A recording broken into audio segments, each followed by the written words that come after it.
Oh, good evening. Happy Sunday and welcome to DeWitt3D, everybody. I am Tim, as you all know, and it looks like we have a lot of folks waiting on me already. Let's see who's here. Who's the early bird? Dune 591.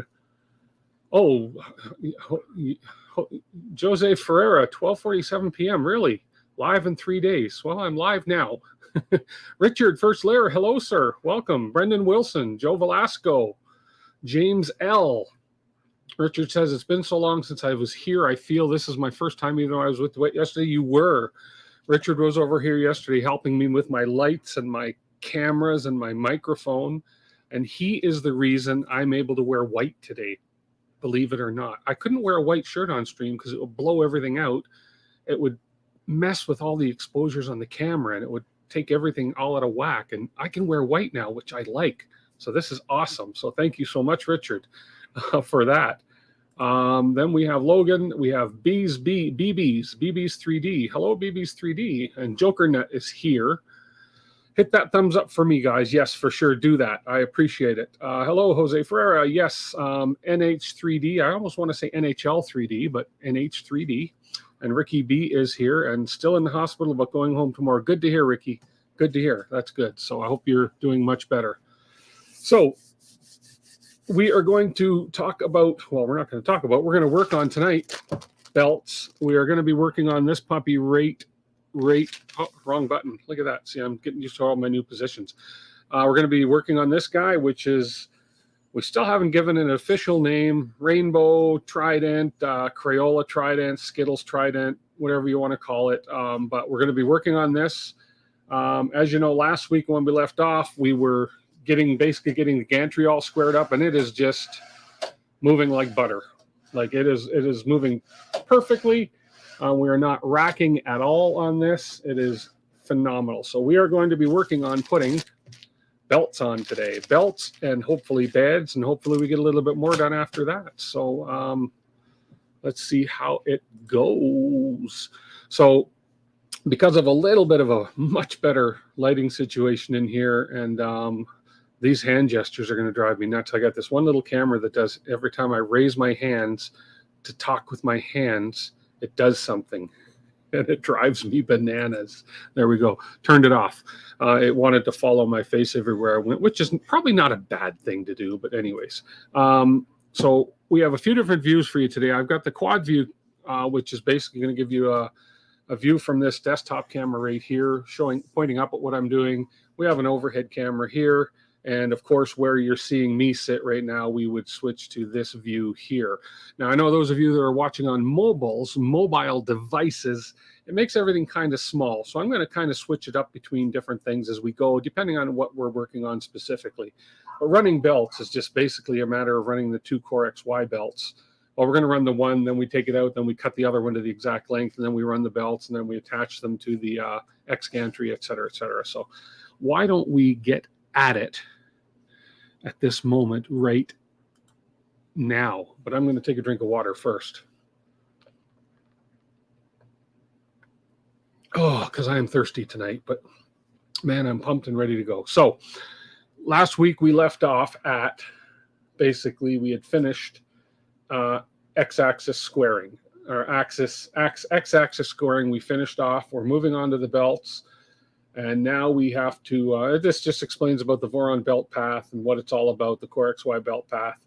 This is kind of an overview of where we're going with the belts, which is kind of cool to know. It's the exact same belt path as the 2.4 was, except the gantry is stationary on the Trident versus the 2.4 where the gantry was moving all the time. So we're going to go on to it, and then we have those parts which are going to hold the belt onto the X-axis. These are what are going to hold the belt, and these hold the hot end, et cetera, et cetera. Those parts, I have those printed over here somewhere, and then the belts are going to clip into there.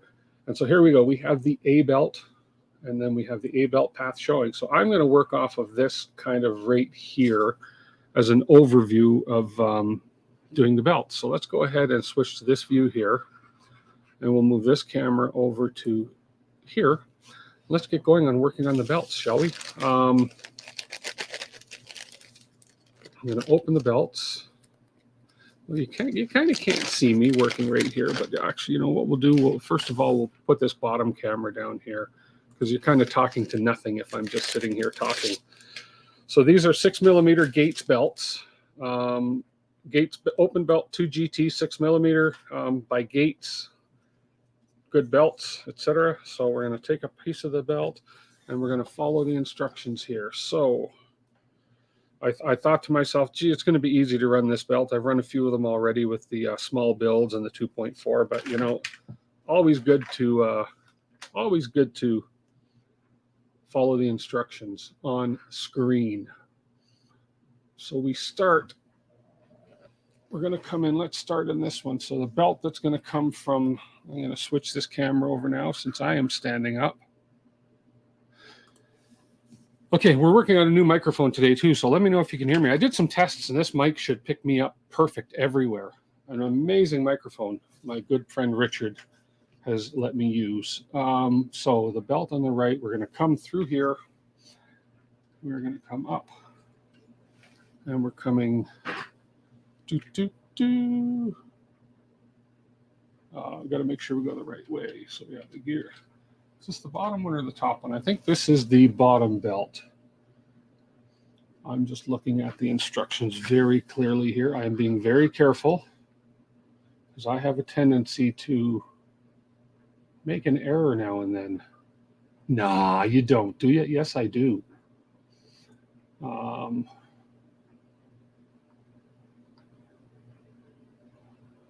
Okay, so if I'm coming from the first one, we are going to do, let's do the bottom belt first, okay? The fun part of these belts is to get them through these tensioners here, but we're going to try. So this is going to be the top belt coming through, and now this is where I had the fun in the 2.4. The hardest part for me of this is getting these belts through these tensioners here. Let's see if I can figure out an easy way to do this. We've got to come through. It's just going to push its way through. Let's see. No. Let's see if they give me any pointers on this.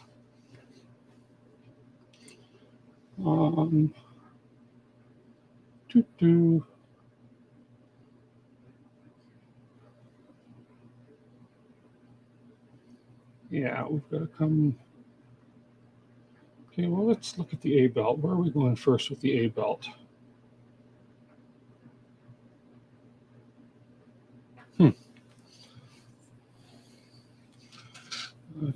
I'm just a little confused where to start on this. I will get it. I'm just reading these instructions here. Follow the path pointed out by the arrows, needle nose pliers and tweezers and similar tools. Yeah, I've got needle nose pliers and tweezers for sure. They definitely do help. Start on the left one, on the front tensioner. Okay, so if we start on the left one here, so they're having me start on the left. Actually, they're starting on this one right here. Okay, let's start on the front left tensioner. Now, to get this through, I'm trying to remember how I got this through the tensioner last time. I don't quite remember.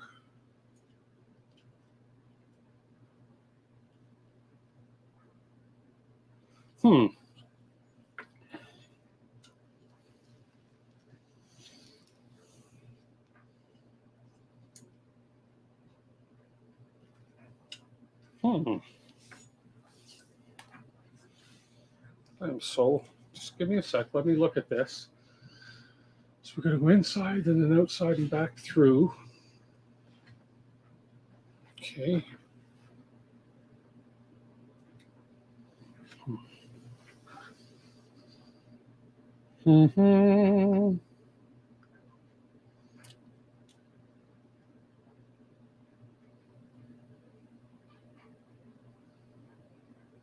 Let's go somewhere we know.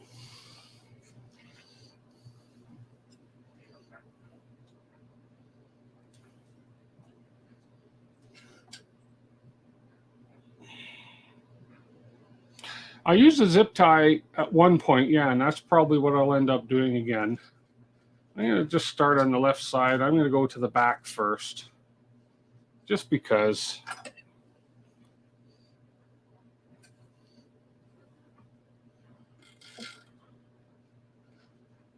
Okay, and then when we come here, let me put this belt in underneath here so that we have room.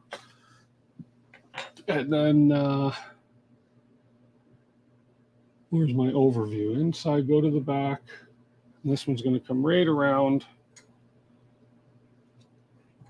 So we are working on the upper belt. This one's going to come straight through. I wonder if I'm better off to, yeah, I think I'm better off to throw those pieces on first. I think they even mentioned doing that, yeah. I'm 3x12s. I'm going to throw the blocks on the linear rail first. It'll be a little easier for me to hold the belt in place while I'm running it through. Let me grab these blocks out. There's one.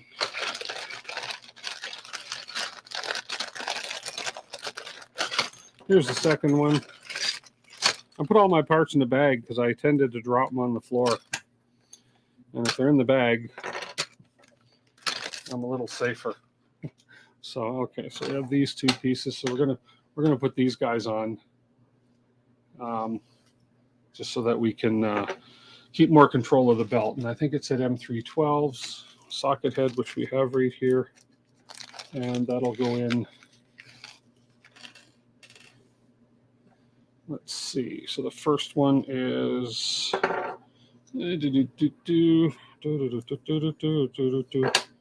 Come on, blocks. Don't do me like that. So these are going on like that. There's the front. There we go. I was just a little bit confused. Why do these blocks look different than the ones in the picture? Give me 1 second here.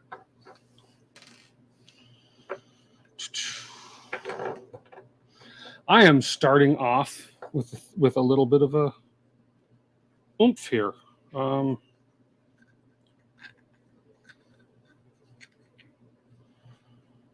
Okay, so why am I not getting these blocks in the right orientation? Hang on 1 second. What am I looking at here?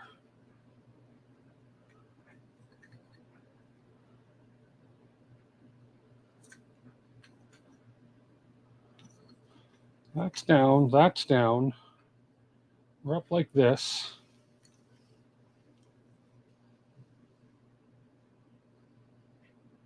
Oh, I see what we're doing. Okay.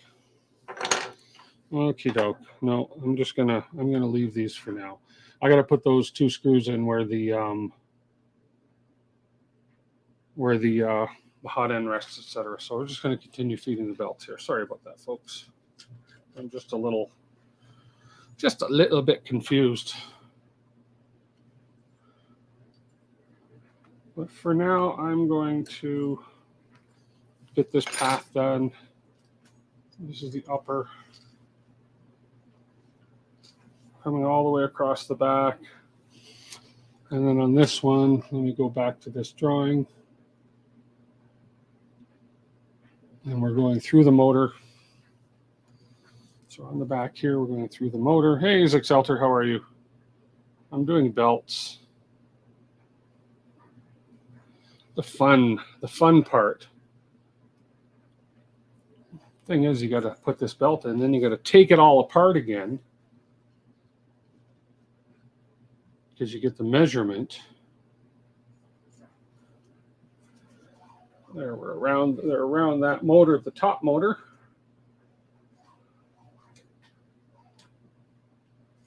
Now we're going to come down around this one, through here.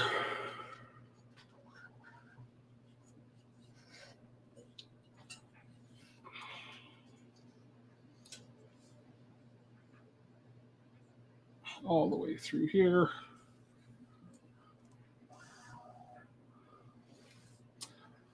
Now we got to get through this tensioner, and this is the part that I recall having a lot of issue with. So get up on my stool so I can get an upper view of this. Yeah, I went through the zip tie first, so let's grab a little zip tie. Zippity-doo tie, zippity-day. I tried to have music on the stream today, but I don't think it's working. I didn't have enough time to play with it, so. Okay, I'm going to see if I can get through here with a zip tie first. Zip tie wants to come right through.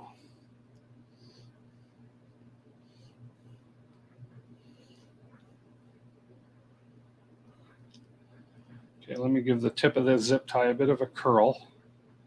Hey, Hayes Hoonigan, how are you, sir? And we'll come in here. Did that work? Come through. I may need a stiffer zip tie as well.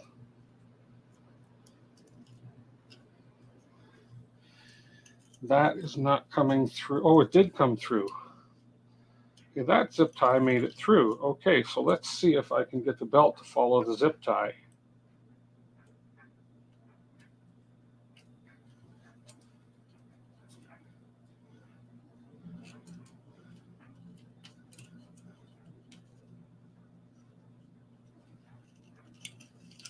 Not quite. Now I got the zip tie stuck in here. Come on, there we go.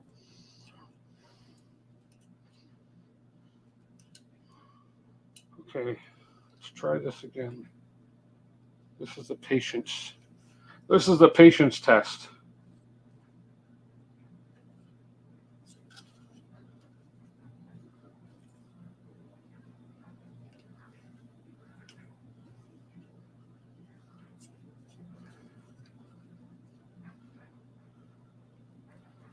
This is where I say, I have to take the belt out to cut the other piece, and I have to do this all again. There's got to be an easier way. No, this does not want to take it through. So I might try a bigger zip tie. Let's see what I got.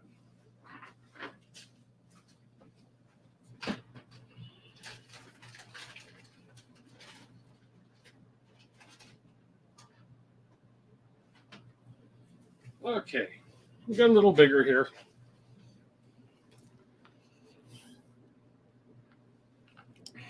Oh, awesome. Good to hear. Okay, a little bigger zip tie here. Let's see if I can get this zip tie fed in and through. If I come back the opposite way, no, I think I'll go this way. I'm trying to remember how I did it on the 2.4, because on the 2.4 it worked out. It's got to be an easy way to get this thing in here.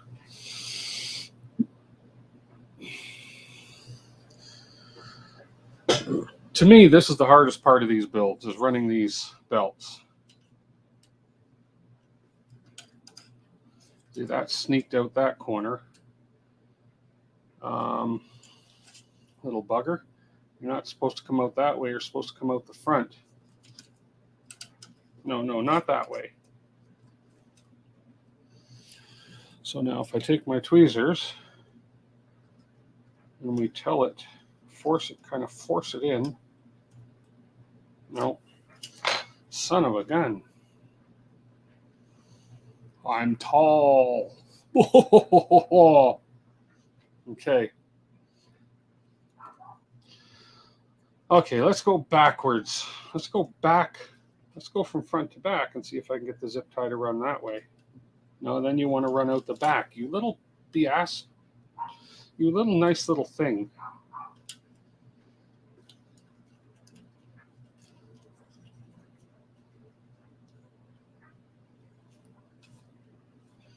That didn't work. Holy crap. This is hard.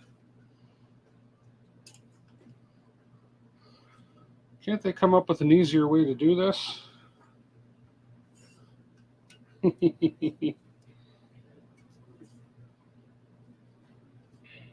I should have practiced. I should have practiced off stream.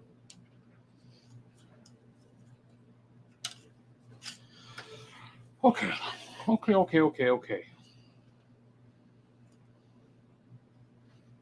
Got to be an easier way to get this in there. Now, I wonder if I take that out. No, I can't take that out.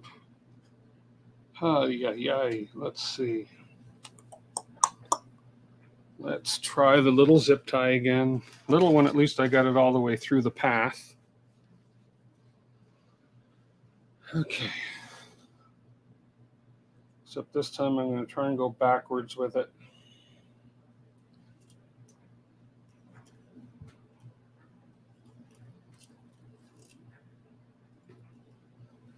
Okay, that came out.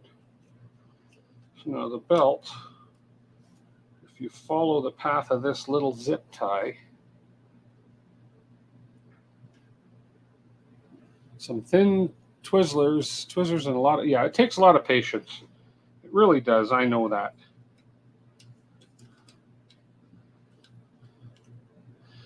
And it's not only patience for me, but patience for you guys that are watching this happen. See, it doesn't want to, there we go. Okay, just follow the zip tie. It doesn't want to follow. Now, if I get in here with the tweezers and push it through,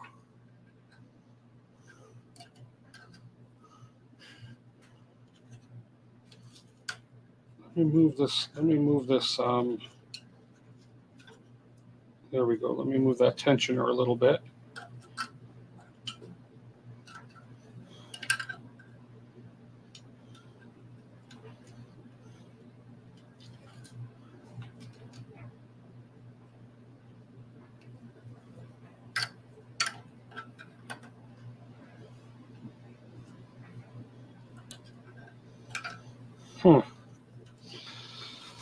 Okay, let's just take a breather here.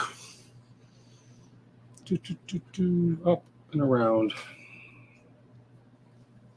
Yeah, I've adjusted the screw back and I've pulled this back a little bit more.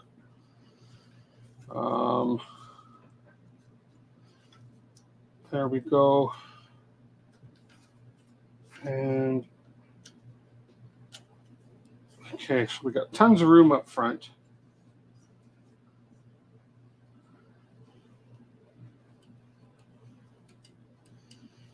Now, let's see. Let me get the curved tweezers here. Ouch. Don't stab myself in the belly with tweezers.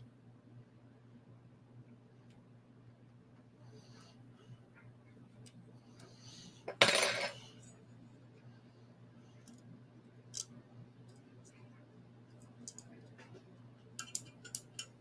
now get in there. Get in there. Get in the slot. Get in the slot.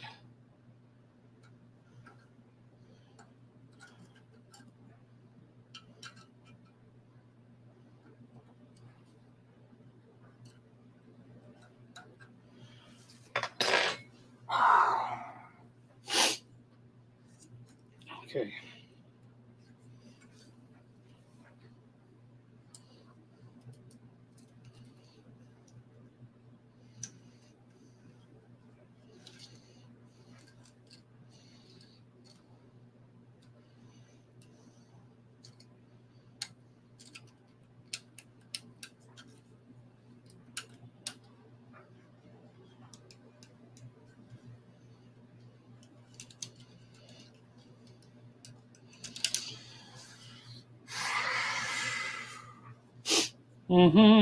This is where I need the music going.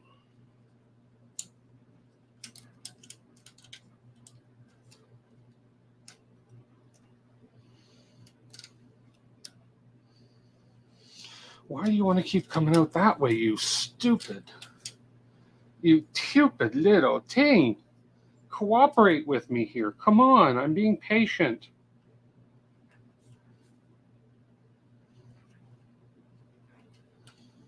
Holy cow. Okay. I'm going to try some more.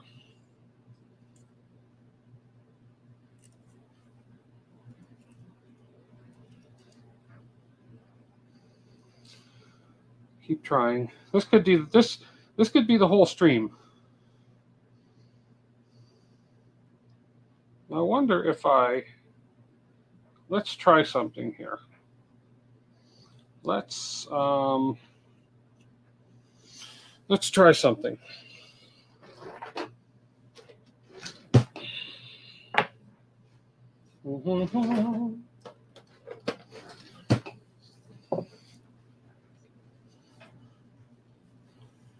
I have the end of the zip tie.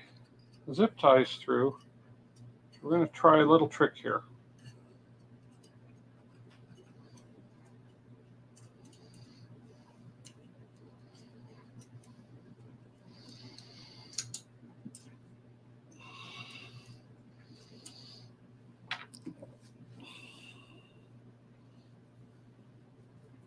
That's exactly what I'm going to try and do, Logan.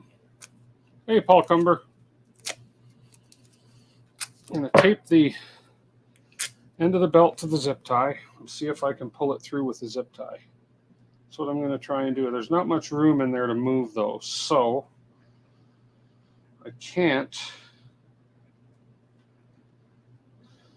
make it too thick. I'm trying to remember how I ended up getting the 2.4 successfully to go through. Okay, let's just see.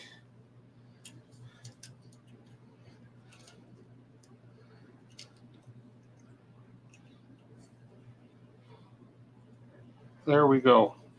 Taping the end of the zip tie. It worked. So that's what we'll do when we do it through again and on the other side. There we go. Ta-da! Success.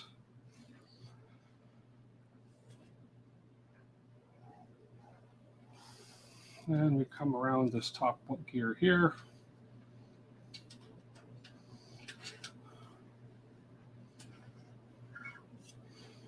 And into the front. Now let's see, I'm going to need to see how long we got to put this on. So right now what I'm going to do is I am going to go ahead and switch back here.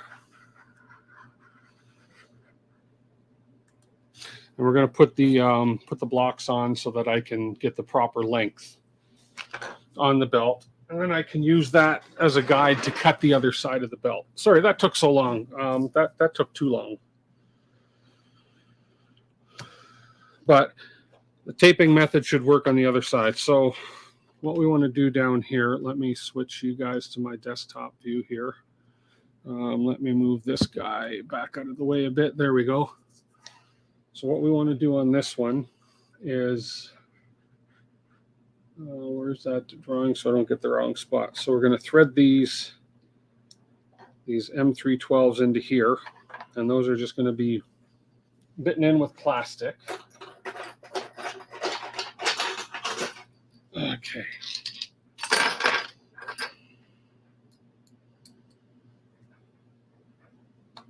And these are what hold the stealth burner in. Okay. So we leave about 3 millimeters.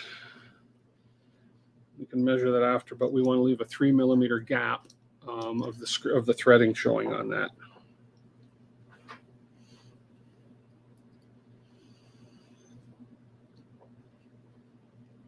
Here we go.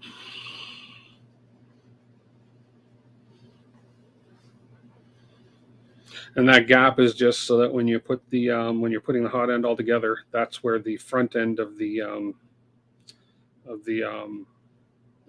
clockwork too sort of clips on there. So let's get a 3 millimeter gap there. Let's go 3 millimeters on the calipers. 299, there's 3 millimeters. So we want to tighten that screw up. Oh, that one was very close. That was almost dead on. I mean, yes.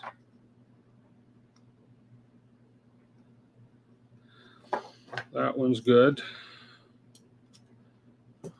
A little bit tighter. If I had 3 hands, I'd just hold the caliper while I tighten, but I only have 2 hands. Okay, just a snug more, and that should be good. They can always be adjusted when you go to put the clockwork on. If you need to loosen them, you'll know if they're right or not, because they just won't let you. They won't let it go on. Okay. Am I missing some heat sets? Not according to. I've got heat sets in the bottom, and that's the only 2 that it told me to put on. Now, I thought there was more on there, but I don't think there is. I think we're good there. Unless there's 2 heat sets that are supposed to go in the top. That's a good point to look at. My gut tells me I'm missing 2, and I don't recall. And again, you guys know me. I could have skipped over that instruction completely. But according to the picture we're on now, no. According to the picture we're on now, it's just the 2 heat sets on the front. I thought there was 2 missing on the top, but it's not showing them there right now. But you see here where it's not showing them, right? I see where and I'm thinking here as well, but there's no heat set showing. And if I go back to the section where we prepared that, which was, where was that section? That was was that beyond this? I'm just trying to find that one section. Bear with me while we look. X-carriage. See, it shows them. No, it doesn't show heat sets on that one either on the top. Yeah, right there. This is a section right here, and it just says heat sets on the bottom and nothing on the top. So we may eventually have to put them there, but we'll see when we get to that section. So yeah, because I kind of oh, you're looking at the stealth burner manual, yeah. But like you, Leo, I thought there should be heat sets there too, because there's 2 big gaps there. But anyways, so I'm going to throw this. These are M3/8s to go onto the rail. I'm just going to throw these on the rail. That way I can get these belt lengths down perfect. So let me find my M3/8 socket heads, which are right here.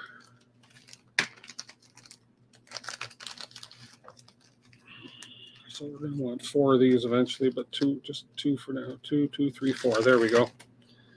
Okay, so if we go up to this guy, and we're just going to put we're looking at this right now. My M3/8s.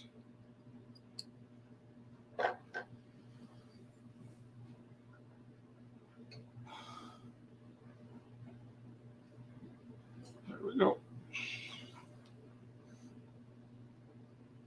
Line that up. There it is.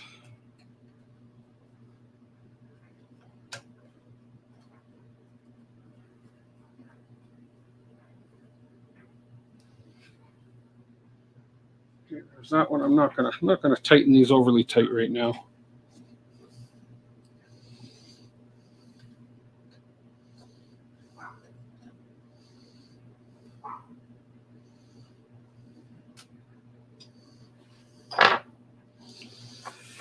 Okay.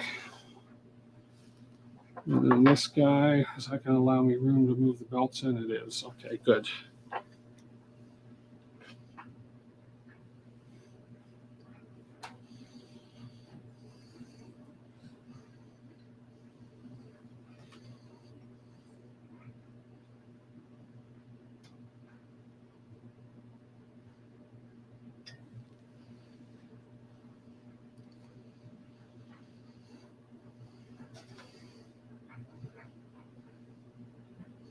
Okay, there we go. So this guy's going to come through. He's coming through on the top.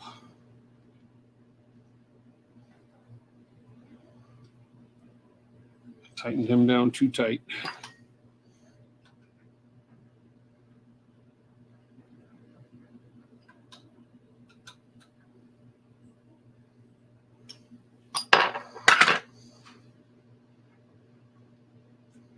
There we go. Grab my tweezers.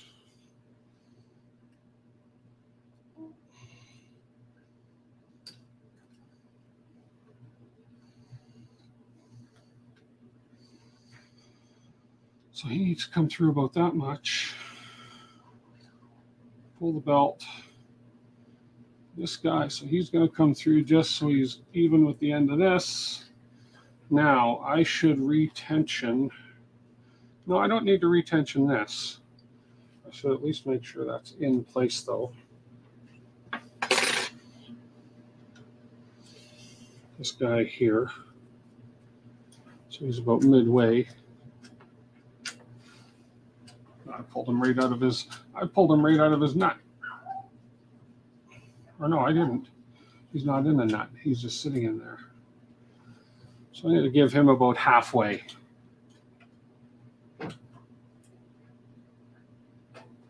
There we go. Okay.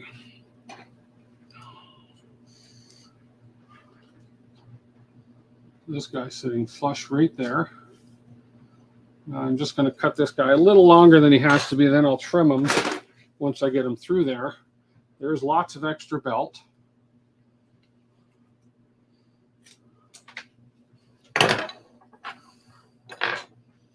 Stealth burner, Leo.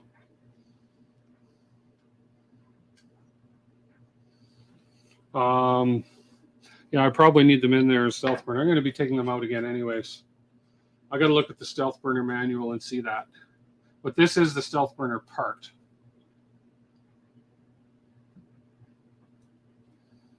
Okay.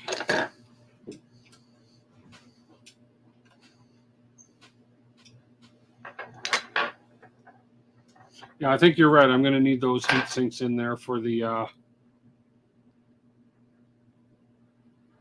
Oh, I see what you're saying. Okay. You put them on the least tension. Yeah. Let's see.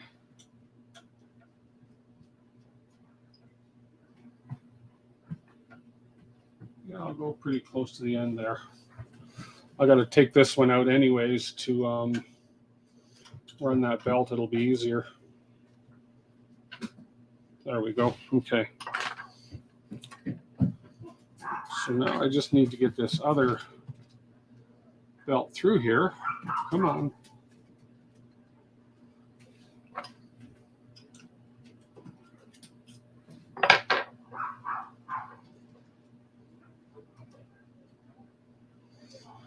Here it comes.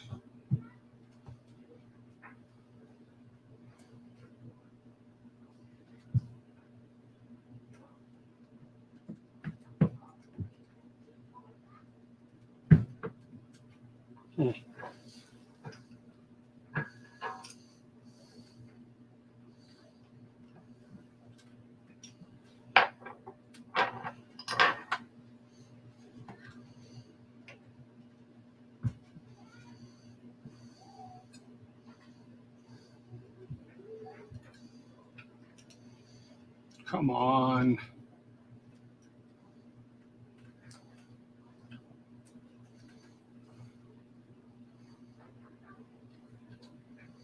Okay, let's tighten this one on. It's giving me a hassle.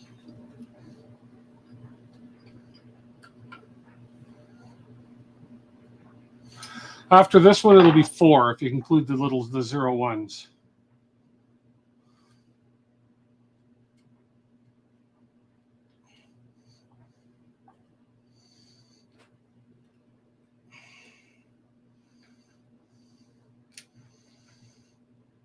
Man, this is just testing. 1, 2, 3. Come on, get through there. There we go. There you are. Ha.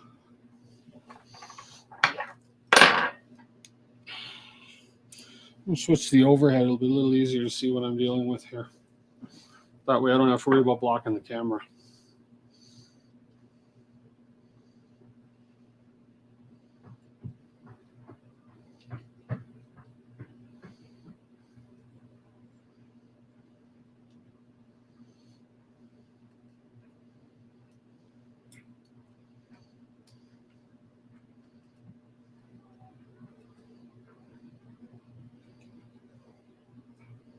Just trying to grip this other belt and get it through is all.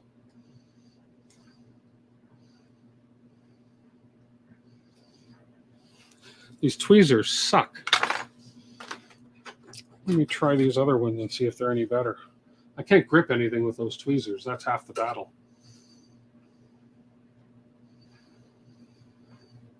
There we go. There. When you actually have tweezers that work. Hey, Tron, how are you, sir? Okay, now. So there's that.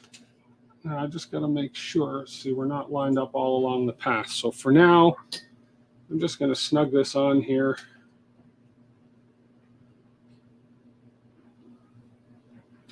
So we don't move.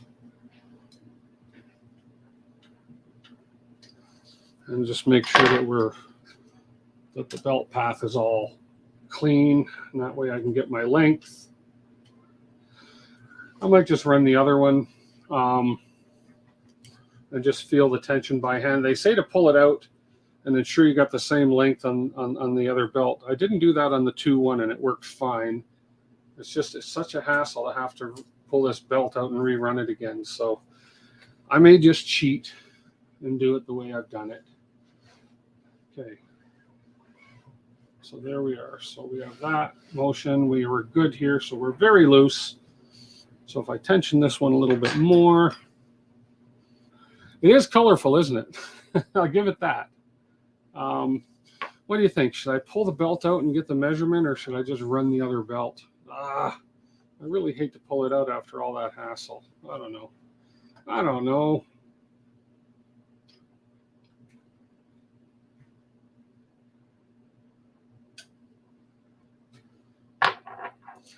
I definitely pull it out, yeah.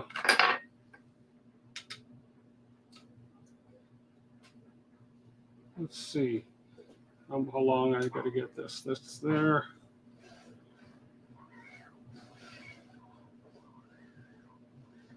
Okay, I just want to get some tension on this here so I don't have too much tightening to do on it. And let's see what we're doing on the back. Maybe a little bit more. Right about there. And then I got lots of room to tighten on the tensioners on front here. That looks good there. One more notch. Let's see.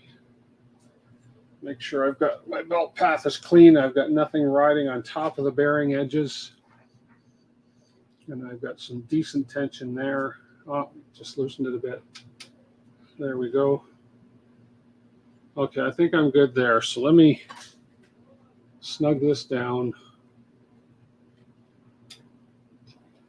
I'll get the length, I'll pull it out, and I'll cut the other belt the exact same way. Kevin Kidd, $20. Thank you so much.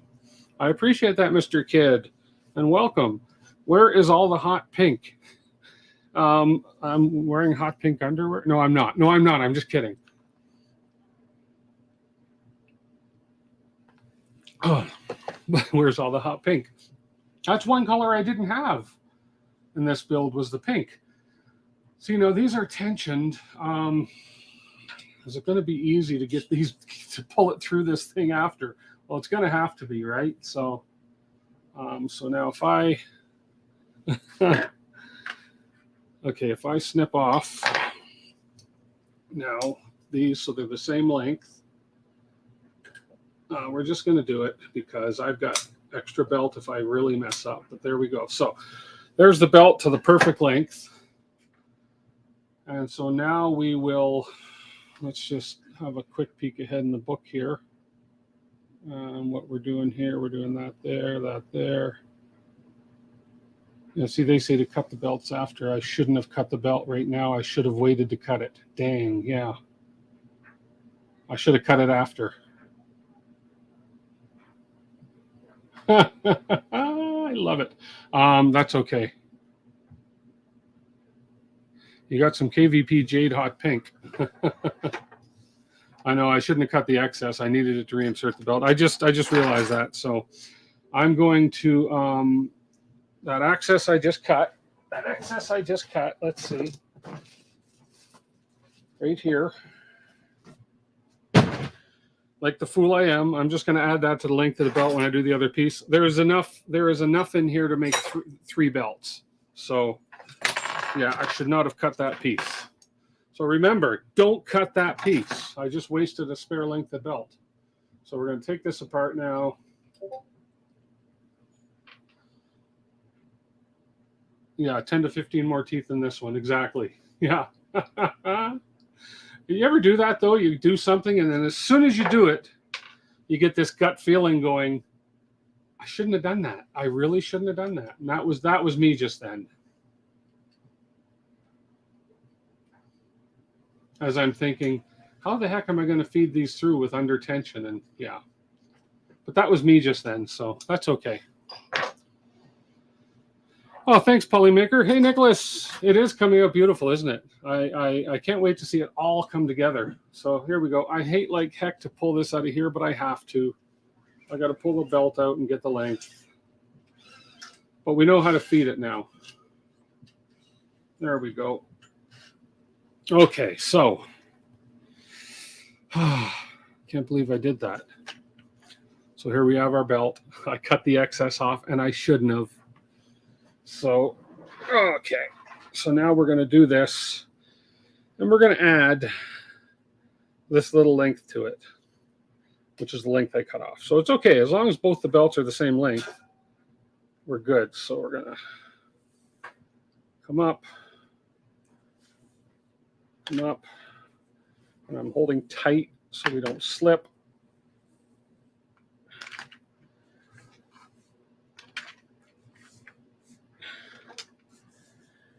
Okay, so we are at this part right here. So I'm going to go down to this camera right here. There we go. So we're at this part right here. I'm going to add this length that I cut off right there. And we are going to cut.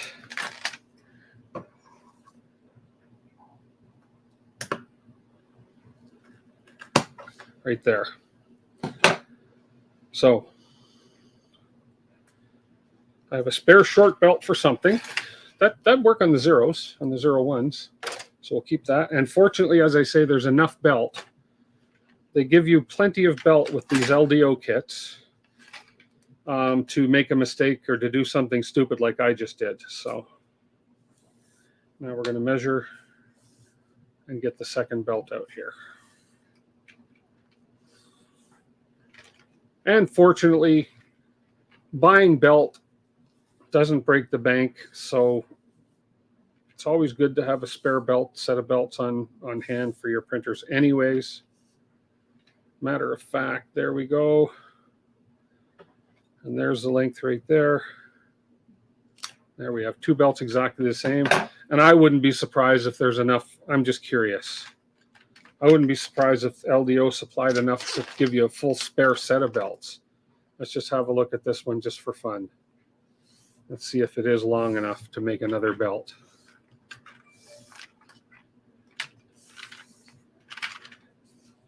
Oh, just about. Just about. Not quite, but just about. But that's okay. Okay. We have our two properly length cut belts. So remember, I did that on purpose to show you guys what not to do, okay? Sacrifice. Loving the color scheme, but 100% wouldn't have the patience to print parts like that. Too many changes for props. Oh, too many changes. Well, what I ended up doing, all honesty, I printed several of the parts repeatedly in different colors just to see what I would like better. So it did take a lot of time to print them.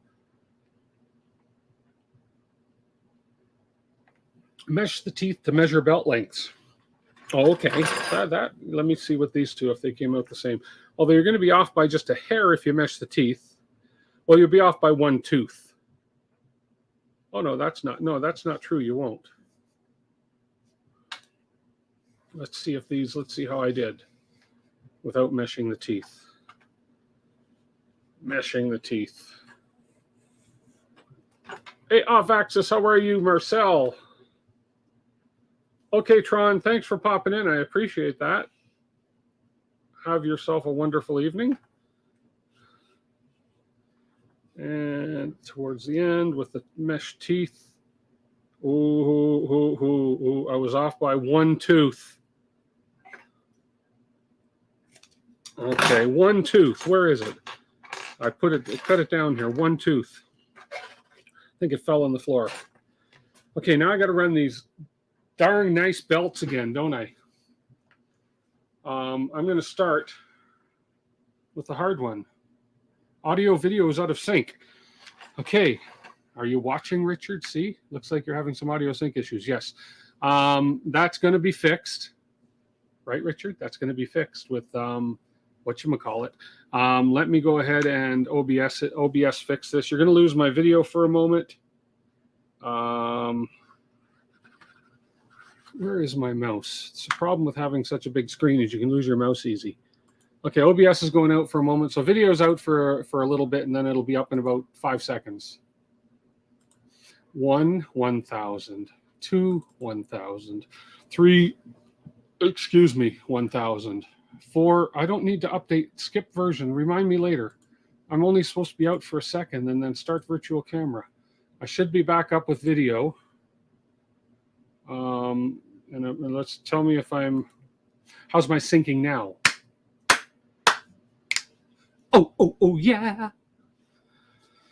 Okay, we'll see what happens. Meantime, and in between time, where is my zip tie? And where is there we are, my zip tie and my tape. And we're going to get this one run through. This should be easy now. Okay, we came back from the front back.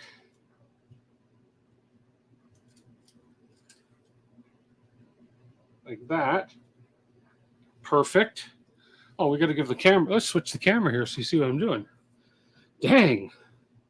Nobody wants to see the top of that head.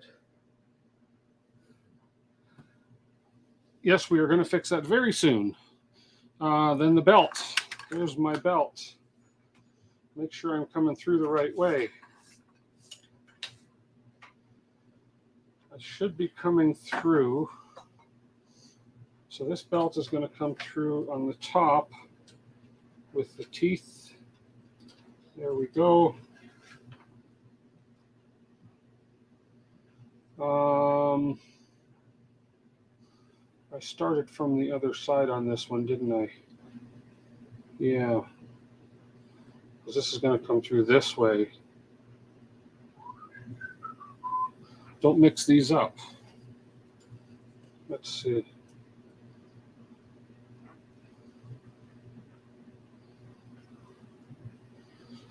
Yeah, this has got to go through the other way.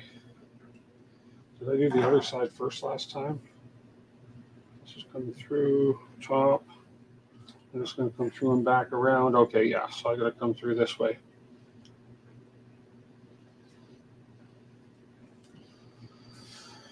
Da-da-da. Stephen Poole, hello, sir.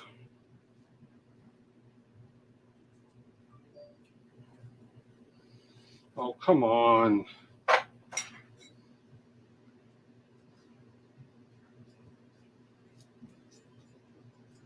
How do you lose a zip tie in a rail?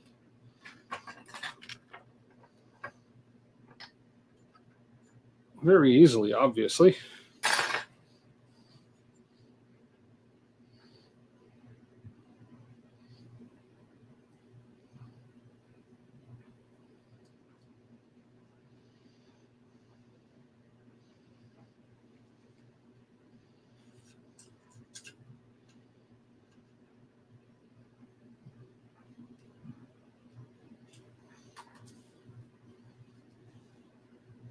Okay, Jose, see you later. Take care. Thanks for joining.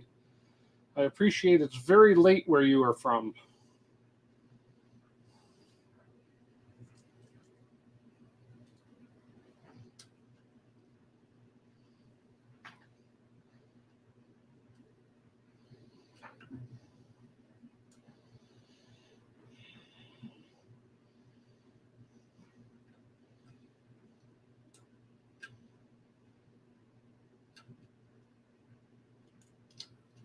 Come on.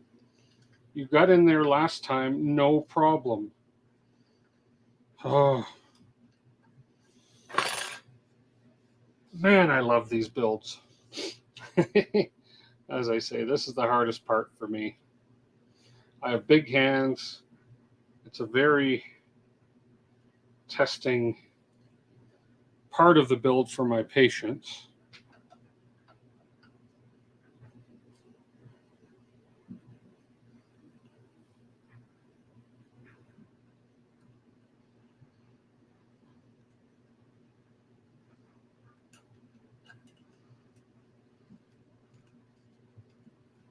Oh man, come on. You got to get through here. Okay, we'll try one more thing here. If I can come through backwards.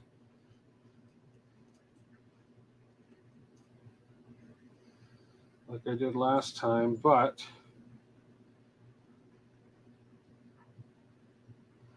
I had the belt coming from around. Okay, so that just means I'm just going to run the belt the other way. Okay, that's what we're going to do. Okay. I'm overcomplicating matters is what I'm doing. And I shouldn't.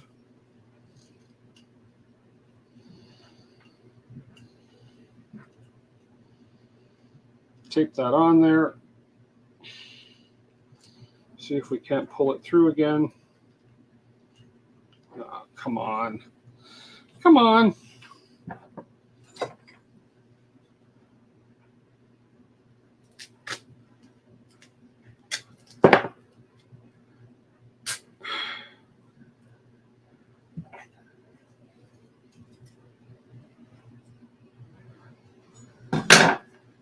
Okay, we'll try it again. We'll try one more time. No, we're going to try as many times as it takes. What am I saying? One more time.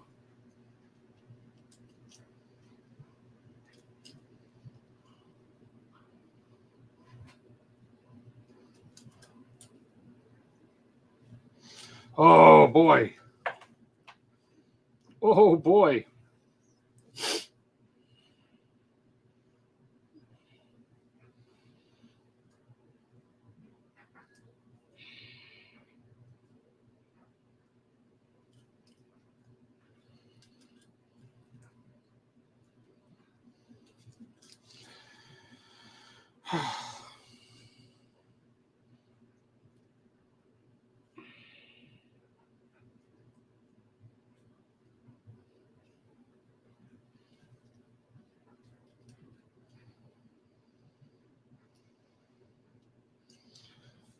Why am I not having any luck this time?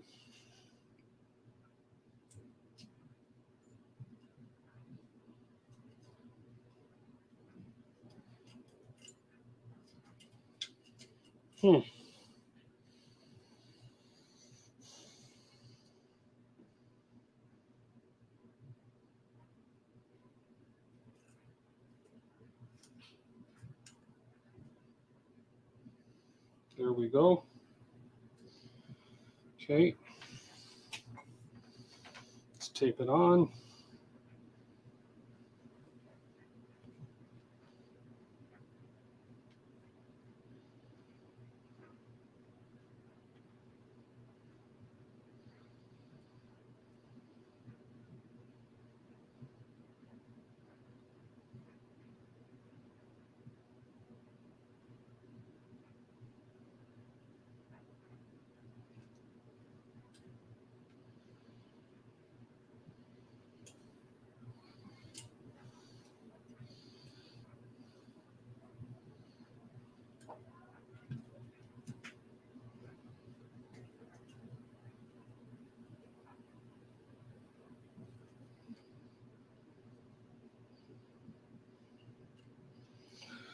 Damn it.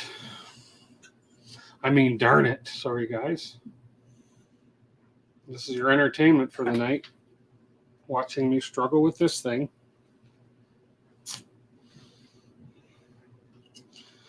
We'll try it. We'll take as many attempts as it takes to get this done.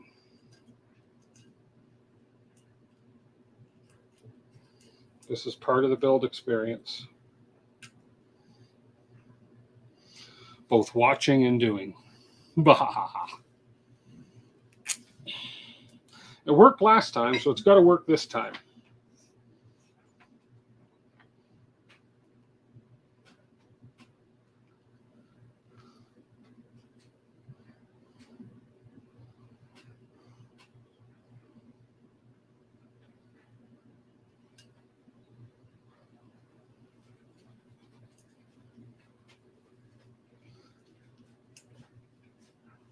Oh. Sometimes you want to throw it in the gutter.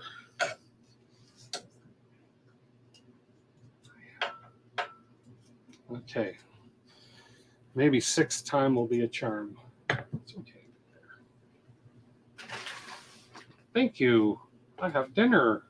Well, no. Or I have a snack. Okay, let's try this. This has got to go. This has got to go. Come on. Come on. Do it for me. Come on. Please. Come on. Come on. Get around that corner. Okay, I think I see where it's snagging up. Get in there, please. Please. Oh, I think it's in. Please. I think it's in. Come on. Yes. Yes. We have it. We have it. Hallelujah. Hallelujah. We got it.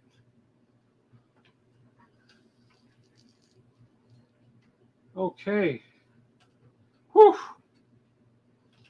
That was terrible. I'm sorry about that, guys. That was terrible. Oh.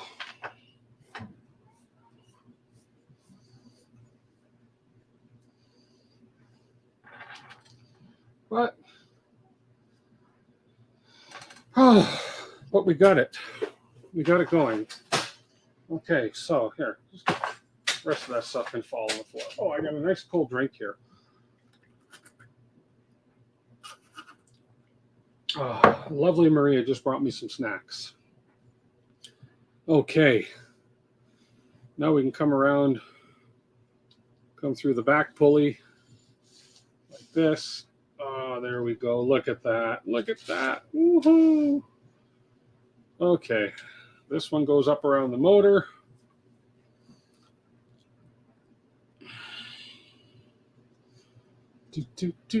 So we'll pull this through this way. We'll come back through around the motor.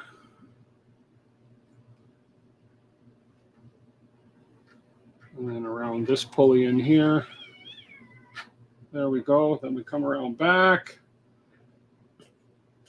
We come back through this top one, bypassing the motor. Like that. Up top. Then we come through this one. Like so. Then we come in the top here.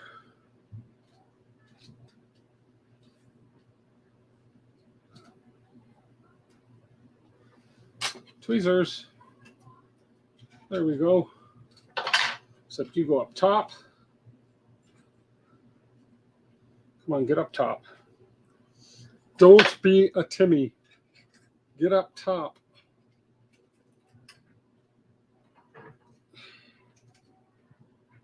I envisioned this only taking a half hour, but I kind of obviously underestimated my... There we go, up top. And we are... Oh, belt number 1. Done. Oh. Okay. Let's have a drink time.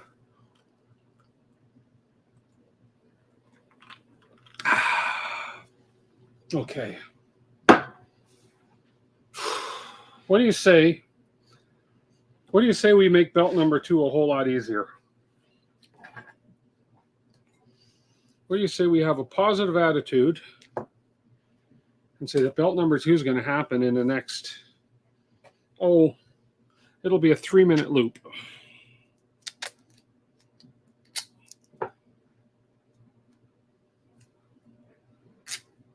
Took before he looked at for 5 minutes in the time frame.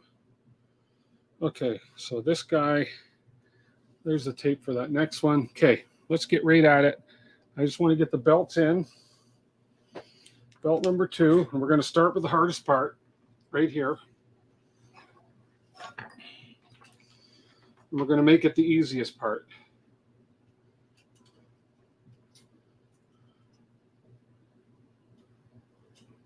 We're going to make this the easy run.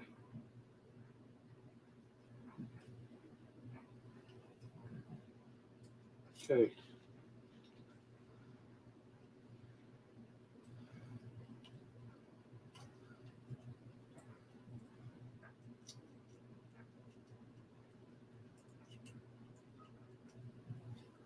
Do, do, do, do, do, do, do, do, do. When you're running Voron belts, put on a happy face. No matter how much trouble they give you, put on a happy face. See, look at the singing and the belt that came through. Spread Voron all over the place and put on a happy face. I just lost my tape. Oh, right over here. Aha.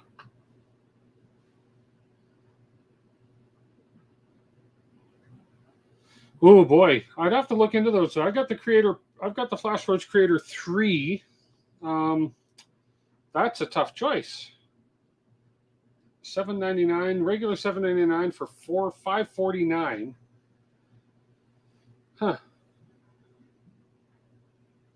If you're putting on the belts, does that mean you're wearing pants? I'm not going to tell you whether I'm wearing pants or not. That's for me to find out and you to know. That's for me to know and you to find out. Although I don't really want anybody to find out.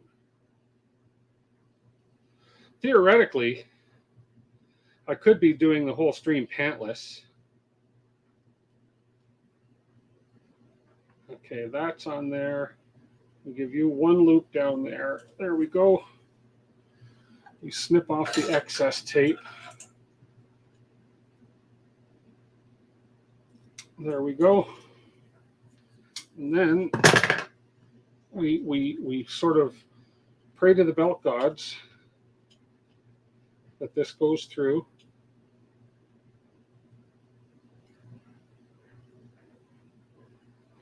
The first time.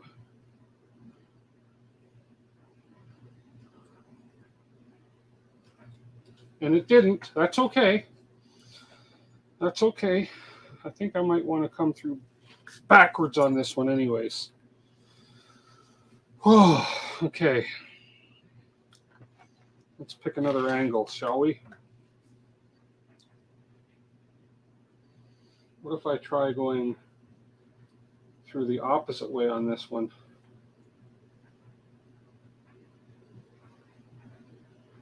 Yeah, you won't cooperate with me if I go through the opposite way unless I force you to cooperate with me.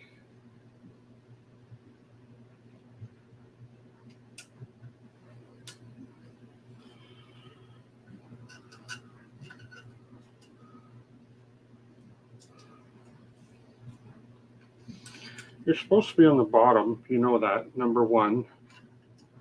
Okay, and then number 2,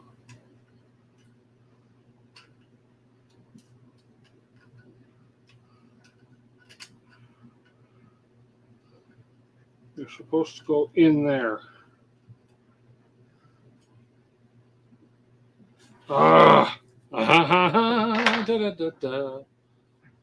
TMI. Yeah, I know.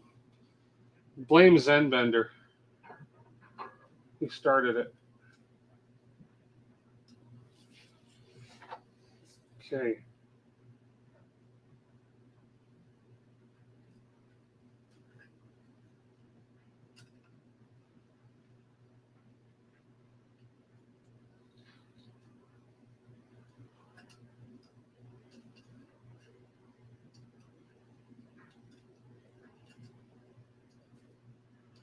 Okay, Voron nerds. Surely there's an easier way to do this. I know, don't call you Shirley.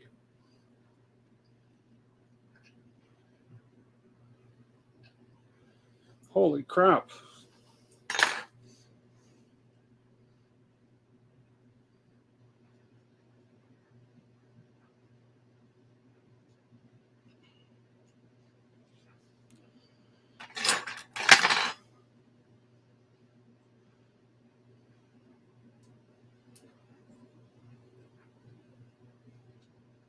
I'm waiting for Jason to show up and say, now do you want to know the easy way? Because this is not easy.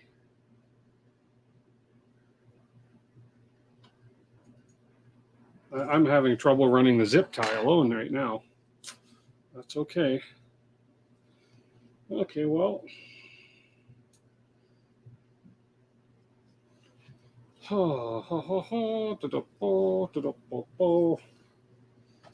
We got the one. We can get the second one. It's just a matter of trying 1,000 times.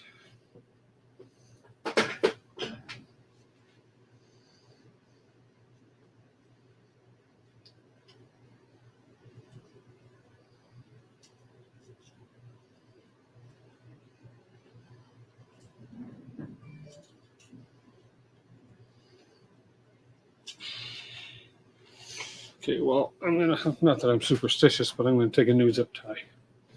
Try a new zip tie. Anybody feel bad from watching me struggle like this? Are you all just laughing at me? It's okay. Okay, we got the end through. See, new zip tie made the difference.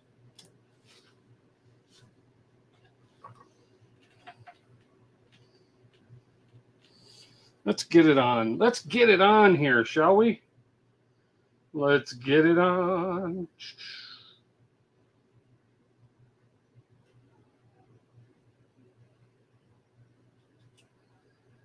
Marvin Gaye. Let's get it on. Okay.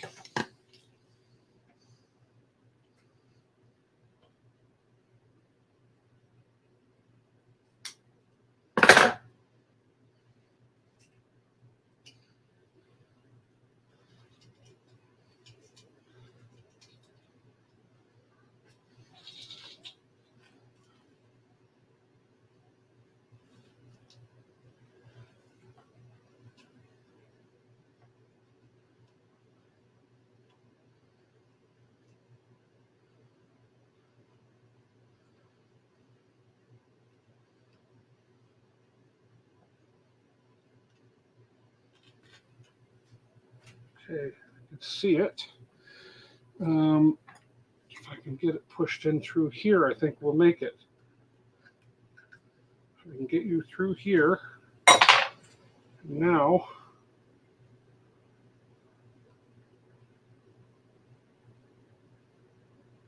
oh man, we made it.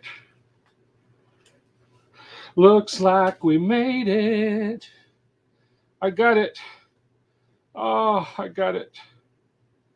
I got it. I got it. I got it. I'm going to cry. I got it.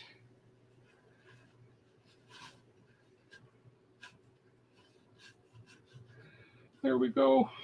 Bottom. Whatever's on the bottom. Yo, wouldn't it just be the, oh, wouldn't it just fry you the wrong way?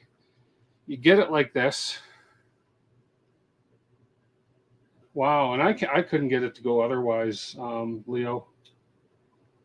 But wouldn't it just be the cat's ass if you if after all that I had it in backwards?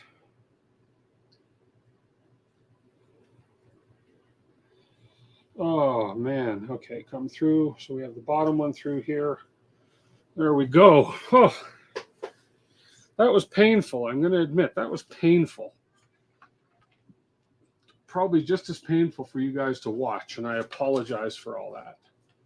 So there we go. Okay. Bottom one. So you can continue through the bottom.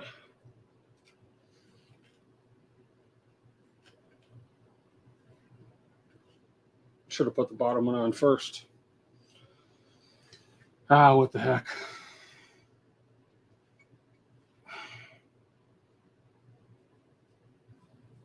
There we go.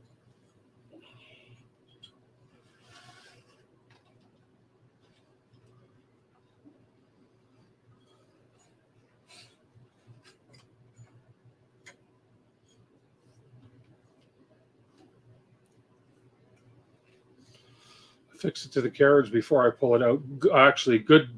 That's actually a good idea. Let's affix it to. Let's affix the one side at least. That's a good idea, Leo. We'll affix the one side for now, and then we'll get the other side. So let's get this the same length. Well, first of all, let's pull some of this, and we'll just affix it so we're all the same length.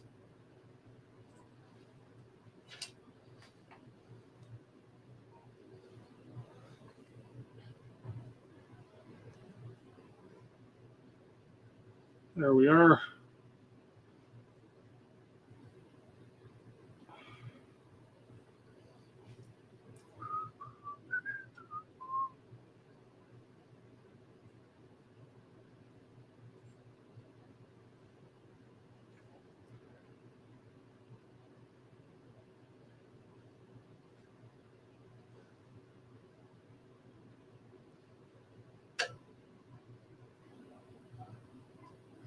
Now let's make sure we got the right length.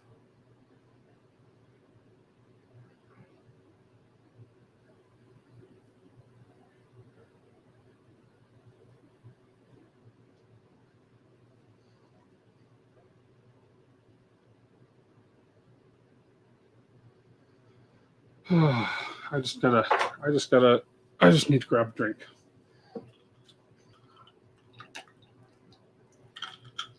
Ah, there we go. Okay. Yeah, I know. You know what? I'm sure there's people out there like yourself, other people that can probably do this a lot quicker and a lot easier. I have no doubt in my mind you can. I have big fingers, and I may be looking at it a little wrong, but hey, it's a beautiful day. Okay, those are the exact same length. Let's just get this on there. Make sure of our length on that side, and that looks good. And those, if I bend them in, are going to be, I'm just going to make them a hair longer. Just a hair longer. There we go, another tooth longer. And we'll throw this guy on. Okay, and then we'll get our bolts in there. I need 3 hands. Okay, let's get the top one in.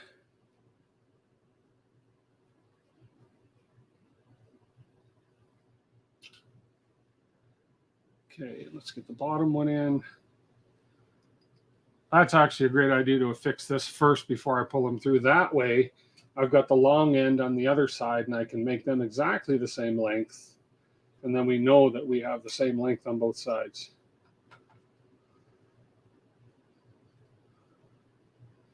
So there we go. We have that one. Did you grab? Oh man, the bottom one came out of alignment. You little bastard.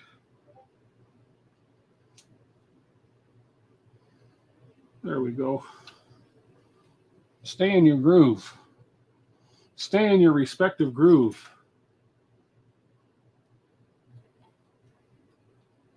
Need 14 more hands. Yeah, no kidding.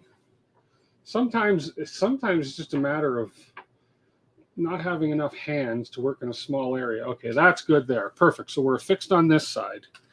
Yay. Let's go pull you over. Let's tension you up this way. Let's pull you over this way. We got this one coming over. We're good. Okay, so let's continue. Oh, now I've got these all bunged up in here. Hang on a second. Top belt's got to stay on the top. You need to be pulled over. Come on, top belt. There you go. Stay there. Tension you. Top belt came off its track. Get up there. There you go. Okay, now let's come over here. Give you some tension. There we go. We're okay now. Okay. Legit reason to have kids. Yeah.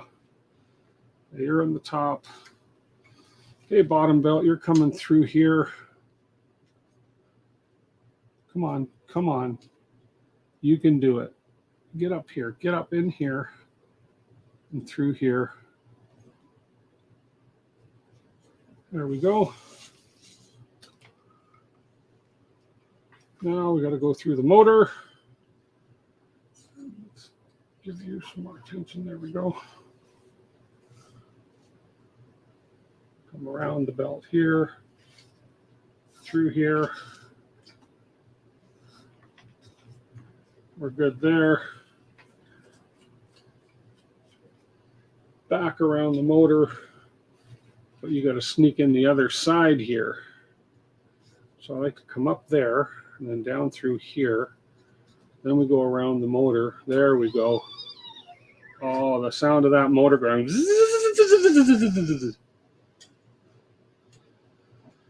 Around the back, through the bottom hole.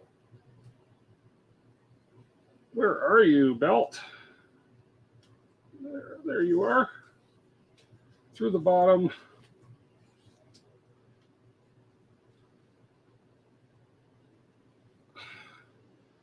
Through the bottom pulley. And then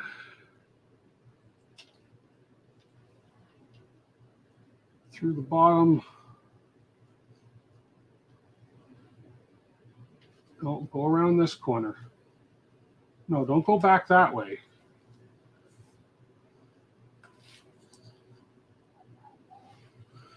I'll just use a zip tie real quick here to guide this one around here.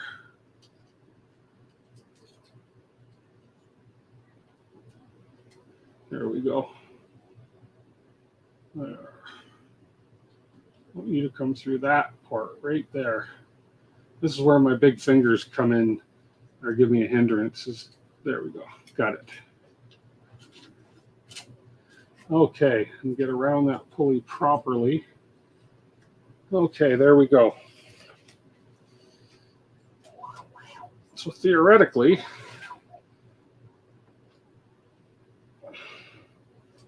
these should be the same length on this end. So I'm missing some length on the bottom. So let's make sure that we are fully engaged everywhere. We are. And we are.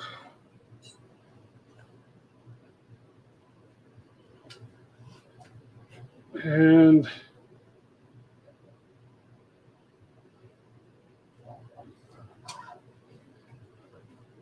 there we are. Okay. Oh boy, that was something.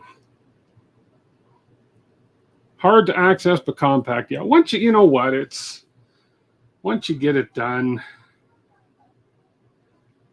Once you get it done, it's done. It's the hardest part. I find it the hardest part of the build. I find the software even easier now, and I find the tuning easier now than this part. But okay, let's get the other one here started. So on this one, we are going to come around. We are even right here. And get these belts out of the way.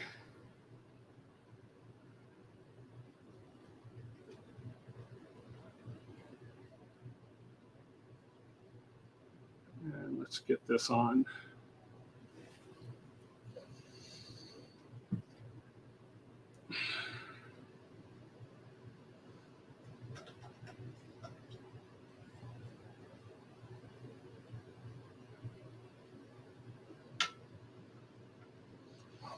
Okay. It's the most awkward part. Yeah, it is. It's, yeah. Just those front tensioners. That's it.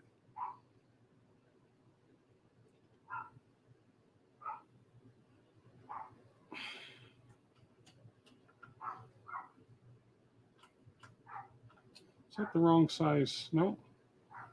Oh, not lined up. That's why. There we go.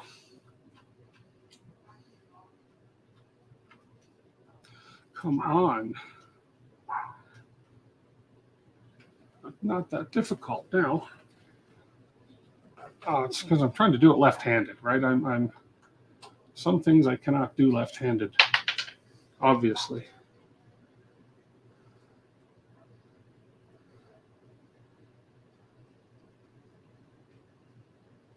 Oh, for freak's sake, come on. Come on.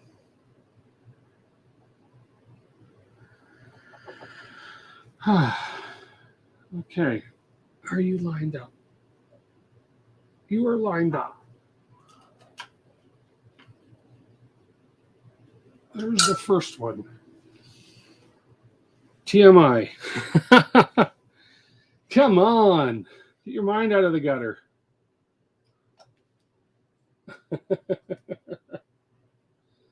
There's the second one. Okay, now let's make sure that our belts are in their grooves. They are. Now let's pull them.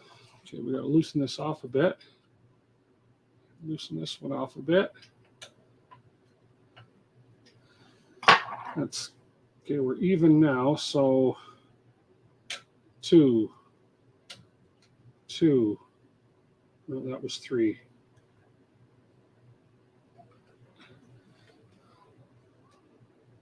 3. Okay, so far, I think that's pretty good right there.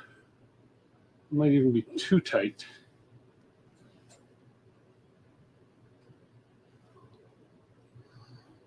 Let's pull it out one. No, actually, I do have a little bit more room in here to loosen them if need be. So I think I'm gonna back it off one notch, one.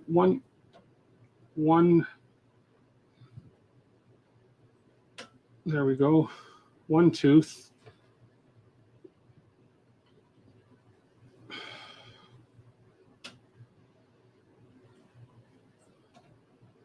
Okay.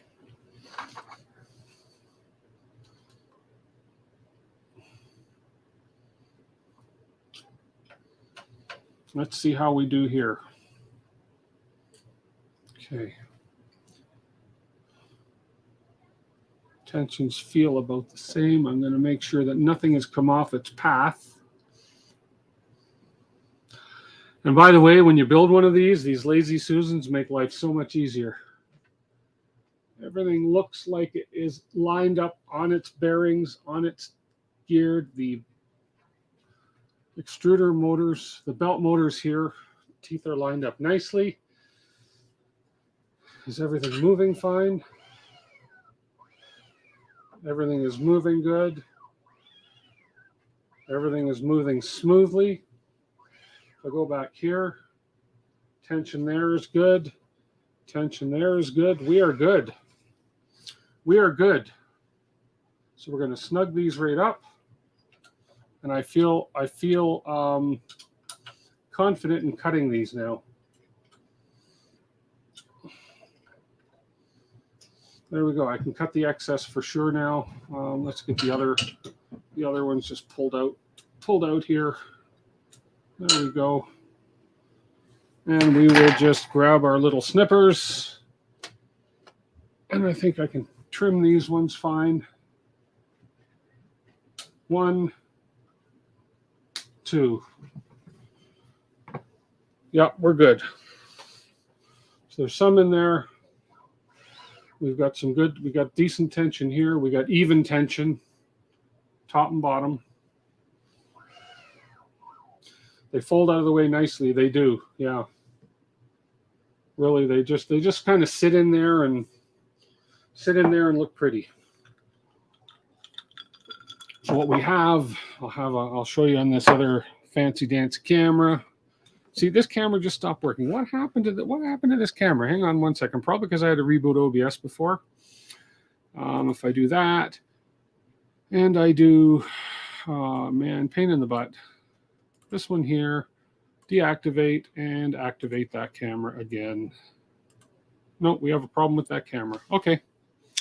Okay, so be it. I'm not gonna cry over dumb camera. Why aren't you working? I didn't unplug you. What didn't you like? Why didn't you like it? You'll need new belts to install tap. Are you serious? I guess I will. That's right. Tap is going to require having the belts taken off and the whole thing rebuilt. Yeah. Okay, well, no big deal. I have a local guy here that has belts in stock. Okay. I think I'm going to sit down and... oh, that only took an hour and a half. Well, minus the intro and all that stuff. But holy crap. That was trying. That was certainly trying. Okay. And let's put these screws back in their bag and let's see what is next. The stream said belts and bed, so I need to at least do something on the bed. Okay. So next up, okay, we got the belts done. We did this. We did that. I've got to put those long M3x40 screws in. M3x30 on the bottom, M3x40 on the top. Okay. Let's find those screws.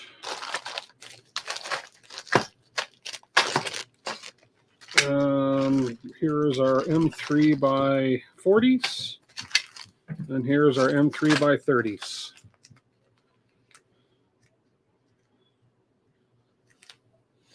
Okay.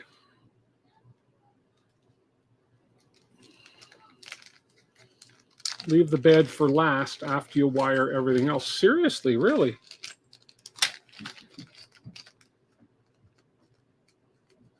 $10-meter rolls of gates from AliExpress. And they're cheap. So we have the 40 on the top and the 30 on the bottom. Why? I want to know why this camera's not working. My upper camera's working there. That's that camera there. Huh, that is weird. Okay, oh well. That's too bad that camera's not working. We'll just do the overhead here. So, do we have a nut in the end? No, I'm going to need a nut on the end of that. I believe there's an M3 nut that they had me put in there a lot earlier. But let's just see.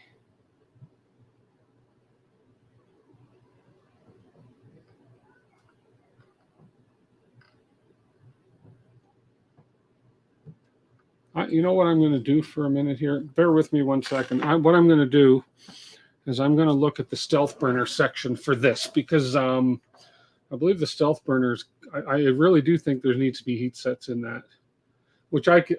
It's not too late now. I can still do them while they're mounted.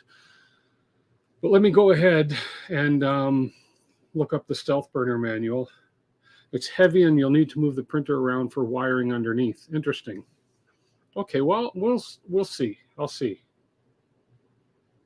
Leo, he could get the bed ready to install even if he does not actually put the bed in until after the wiring. That's true. Because the bed just sits on, basically, it's a yeah. It's not like the rat rig. The rat rig bed, you just lift right off. I mean, there's nothing holding it on other than the balls. Okay, I'm going to open the stealth burner manual, which is right here. Let's open the stealth burner manual up. Right there. Here we go. I just want to ensure that before I go too far, whether or not I do have to put heat insets on that one part. Okay, here we go. That's all this. That's for later. Now we're going to get to this part. Here we go. Yes, so we do need heat insets up top there. Okay. And definitely need heat insets There's the M3. Okay, and they're only showing M330s on that, not M340 and a 30. Okay, and what else? Yeah, and then of course, yeah, we need those two M3 hex nuts. So let's go ahead and do the heat insets before I go any further. So I have to, if I switch this camera over here to this view here, we have to go ahead and put heat insets in these two top holes here. I can do that. I can do that easily without taking it off. Well, I have no choice but to do that without taking it off. Let's put it that way. Because, yeah.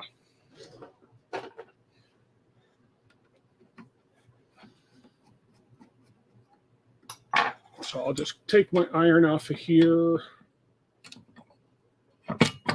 and pop that off. Pop this off. There we are. Yeah, I'm just popping my heating iron, my iron off of this. Oh, I dropped my first tool.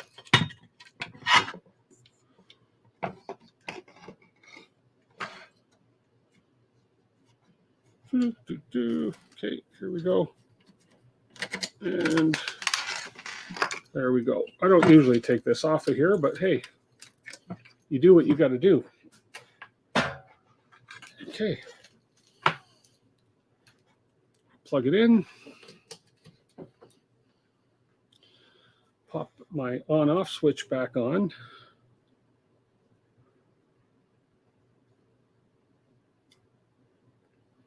And power it on.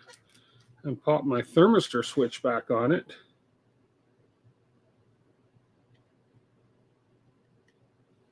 And turn it down to its minimum. There we go.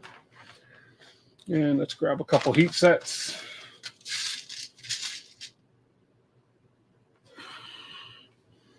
Joe Velasco, $5 for what? And we will carefully place a heat set on the tip of this. There we go. Helps to have that a heat set tip for the iron from, oh man, why does that look bent? From LDO. I might have to get a new iron. This was a cheapo iron and I think it's bent. So let's go ahead and pop this on here. Hang on. You guys should witness the fun. There we go.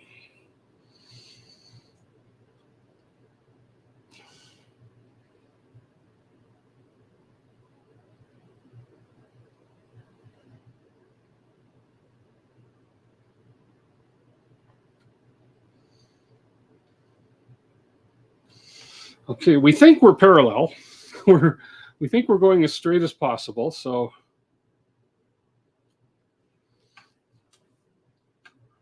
okay, let's look at it from the side again. There we go. And there we go. I think that is perfect. Okay, that where it's not going to start a fire. And now we need a couple M3 hex nuts. I'm going to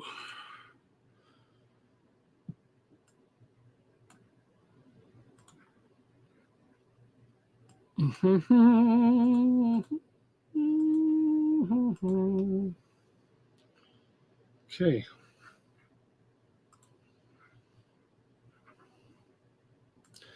So I need a couple M3 hex nuts. Man, there they are right here.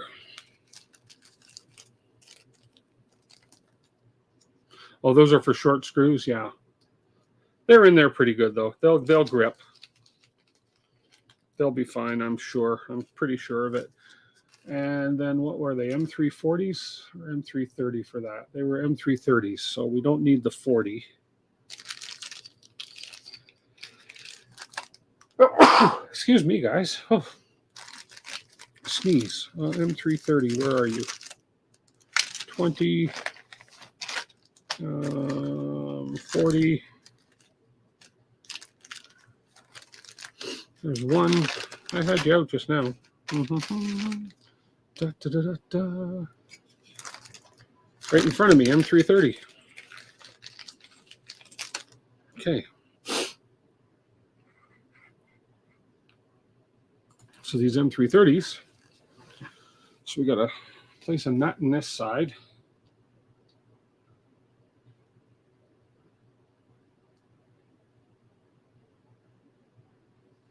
It's a snug fit, but it's fine. And a nut in this side.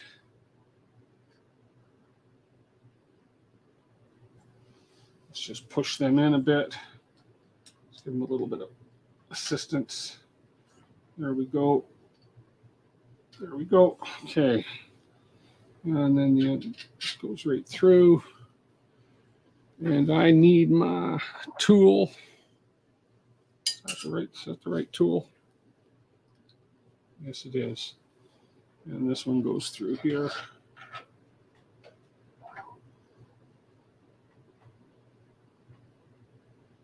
Not reaching the nut. I think the nut's got to go in further. Oh, there it goes. The nut has to sit in a lot further. There it goes. Now we'll try.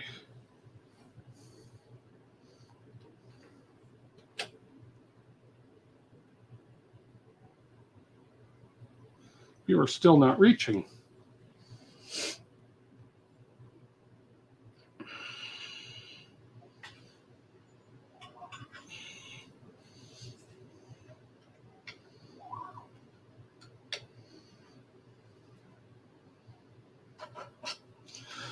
Let me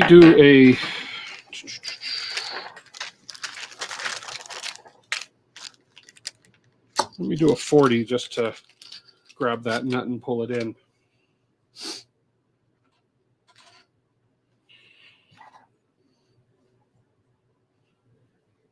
Yeah, let's do the overhead. There we go. Okay, let's see if I can get the grip on the nut with the 40 here.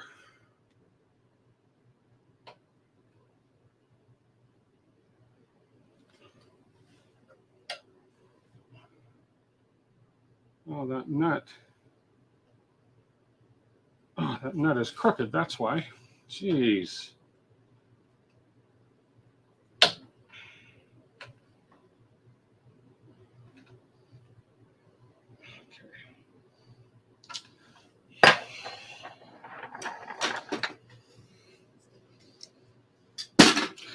Don't cross thread the nuts.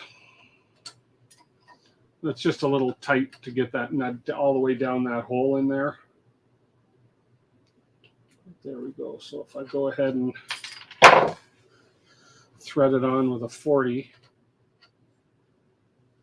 and pull it through.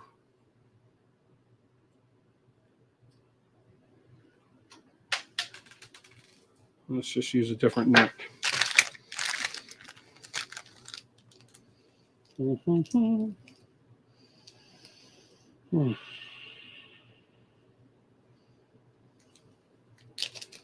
Murphy's Law tonight, you know, if it can go wrong, it will. But Murphy's not going to win. There you go. So you're threaded fine. Let's push you right through, right in. It doesn't want to go in much farther.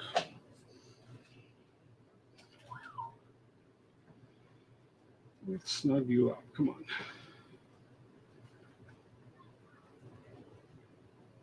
There we go. It's pulling it. That's pulling the nut in now. Okay, now we can take this out and put the 30 in. Whew.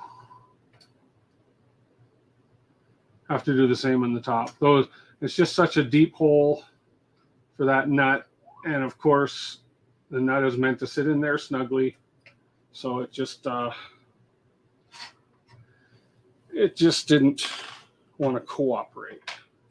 So we'll do the same on the top. because we're going to have the same issue.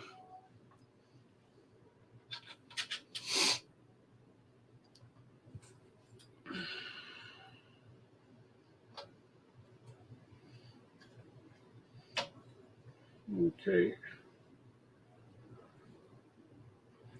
So let's do this too.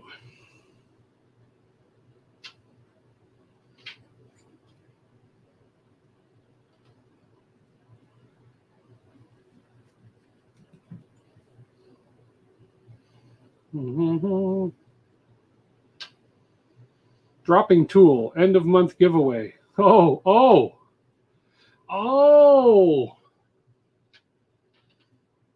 Did I say that was officially starting though? Oh, Joe, you would remember that, wouldn't you? Did I say I dropped a tool? Was that a tool? Nah. It's all I've dropped. It's $5. Dang. Whoa. Didn't drop the screw. Didn't. It's got to hit the floor. And yeah, that tool did hit the floor. No screws have hit the floor, though. Okay, there we go. Now they say not to tighten these. The other one said not to tighten them. This one doesn't say not to tighten these. Yeah, so these can go. These are just holding the whole unit together. $1 for a part, $5 for a tool. Well, what a tool I am to say that. Okay, well, we're at $5. We're at a $5 then. Let's keep track of that.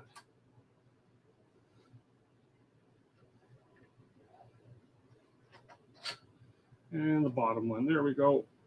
And again, that took longer than it should have, but no, that's not reaching. Why are you not reaching? You are 30. And that nut is in there. Well, maybe that nut's not quite in there far enough. Wow.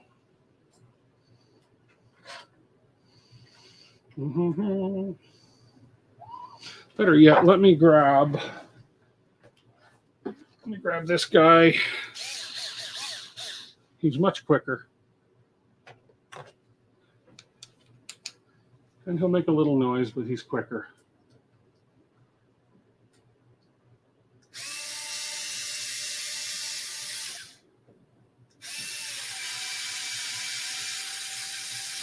There we go, and he pulled that nut through so fast that the nut's head is spinning.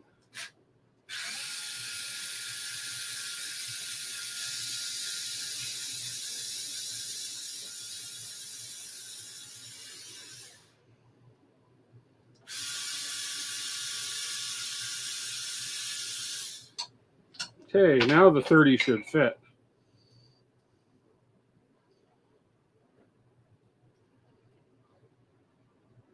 Have power tool will use.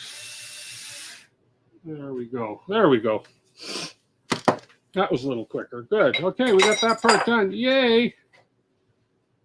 That wasn't too painful again.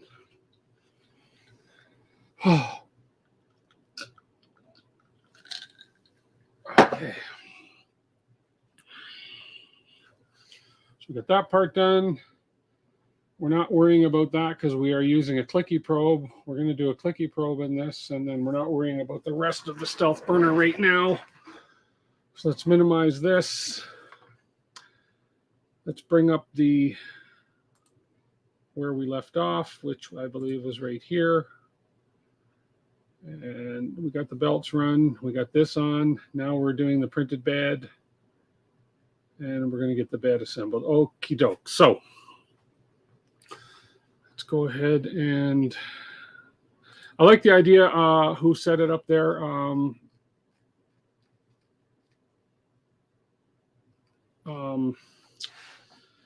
Get the bed assembled, put it all together after. Why do I have a stray nut hanging around here? Anyways, it's okay. It's okay. So let's find the bed. Although the bed is already pre-assembled, so there's not much to do with the bed. You'll see that again with these LDO kits. And by the way, this is a good time for me to stop and say that this stream is sponsored by LDO Motors and Sparta3D, who did send me this printer for assembly on my live streams. So thank you to Sparta3D and LDO Motors for this. So, and I highly recommend, not because they sent me this and these are my own opinions, the LDO kits are awesome just because of all the benefits they have, the bonuses, like what you're about to see here, which is dun, da, da, da, the bed. So the bed, I can get rid of this camera out of the view because it's not, for some reason, not working right now. So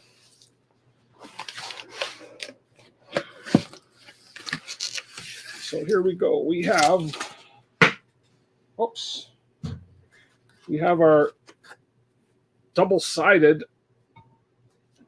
sheet on this. So we have a smooth PEI and a textured PEI on this. There's our magneto. And then here's our bed. The beauty of these beds by LDO is they are all pre-done. Look at that. That is already wired. It's already got the heating pad put on. This one's a little different than the one that was on the 2.4. So this is a 120 volt, 600 watt bed. It's already done. Everything is done that I need to do, obviously, except hooking up these wires where they've got to go. So this is great. I mean, it just saves a lot of steps. Yeah, you could do it and whatever, but you know what? I think it's awesome that this is pre-done, because that it's done correct, it's done right. You can't really screw it up. So hey, what can I say? Because if somebody would screw it up, it would be me. So you'll even refrain from building a tap unit until you can get LDO kit. Yes, exactly. Yeah, that's what I'm thinking too. Okay, if I go back over here, so magnetic sheet. So we can go ahead and put the magnetic sheet on, although I don't need to do that right now. I'm going to do that after.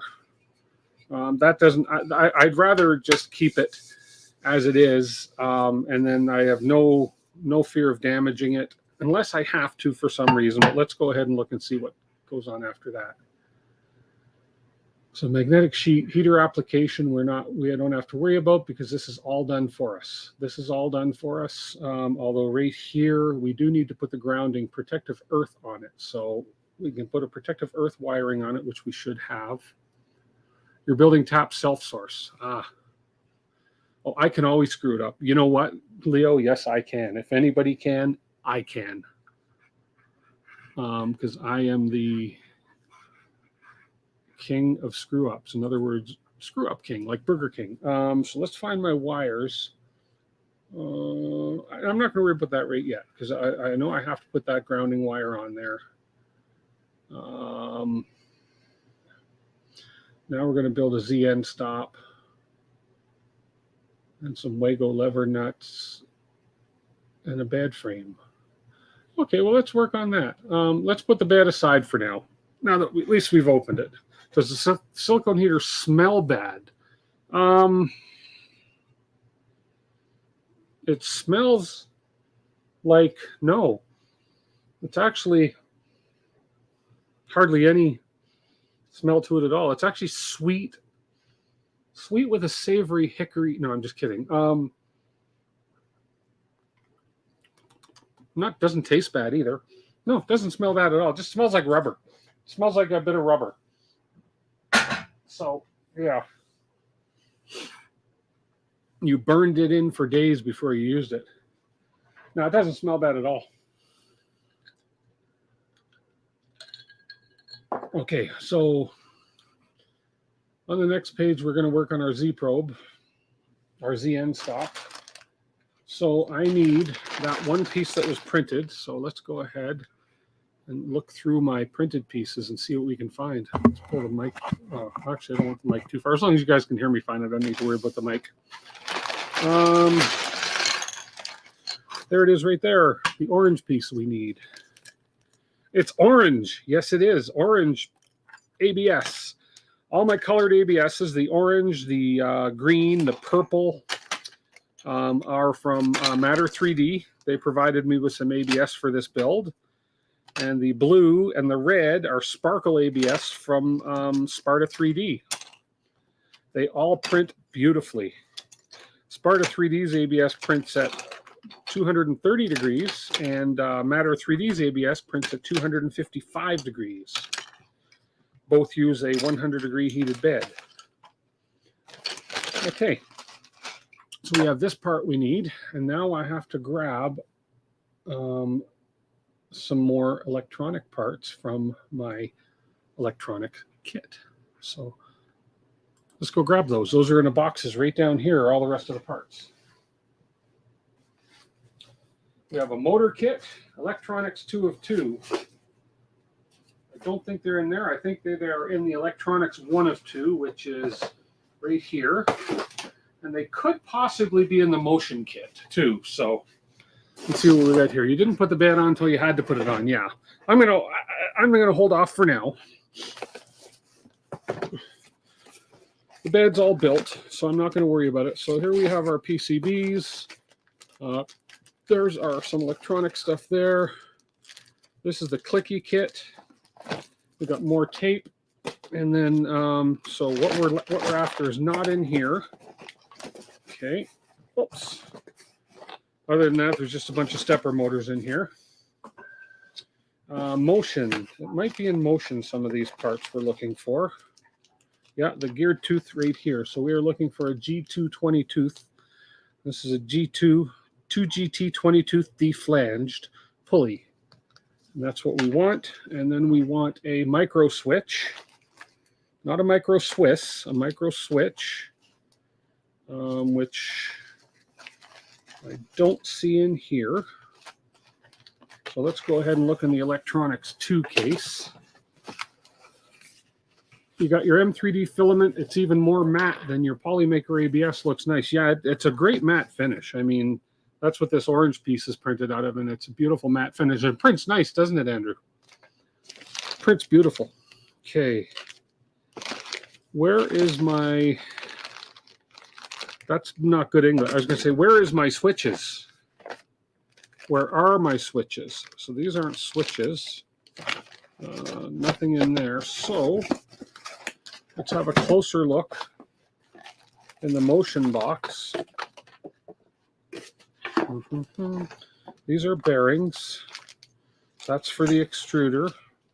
That's for the extruder. These are bearings. No, there's no switches. We have 3 bearings.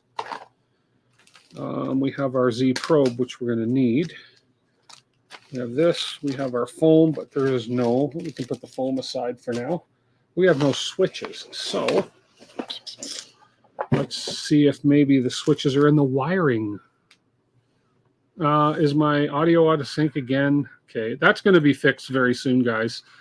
All I got to do to fix this is shut down OBS like this. You're going to see a blank screen for a minute. I start up OBS again, and I go ahead and I click studio mode or share start virtual. I know. Plugins failed to load. That's good. Start virtual camera. And I should be on and back in sync. Yeah, the sync thing is a headache, I know, but it should be. We should have that fixed pretty soon. There's a new piece of equipment coming in for the that's going to separate the audio from the cameras and the main computer. So let's have a look in here and see what we got. Fasteners and tools. No, those are just tools, fasteners. There's no switches in there. Let's go through the electronics 2 of 2 again, just to make sure I didn't miss the switch. Let's see if the switches are in here. This contains tool head, XY endstop PCB, breakout endstop, splicing, Z-endstop. No, it doesn't say there's switches in here. These are just breakout PCBs, but again, you never know what you're going to find. In sync. Isn't that a boy band? Well, there's a switch there, but that's the Z-endstop. Well, then that's the switch I want. Because we're doing the Z-endstop. Well, there's a Z-endstop switch. I wonder if this is something I need to be looking at the. I have a feeling I need to be looking at the LDO manual at this point in order to accommodate what we're doing here, because the LDO kit is a little different than the standard Voron build.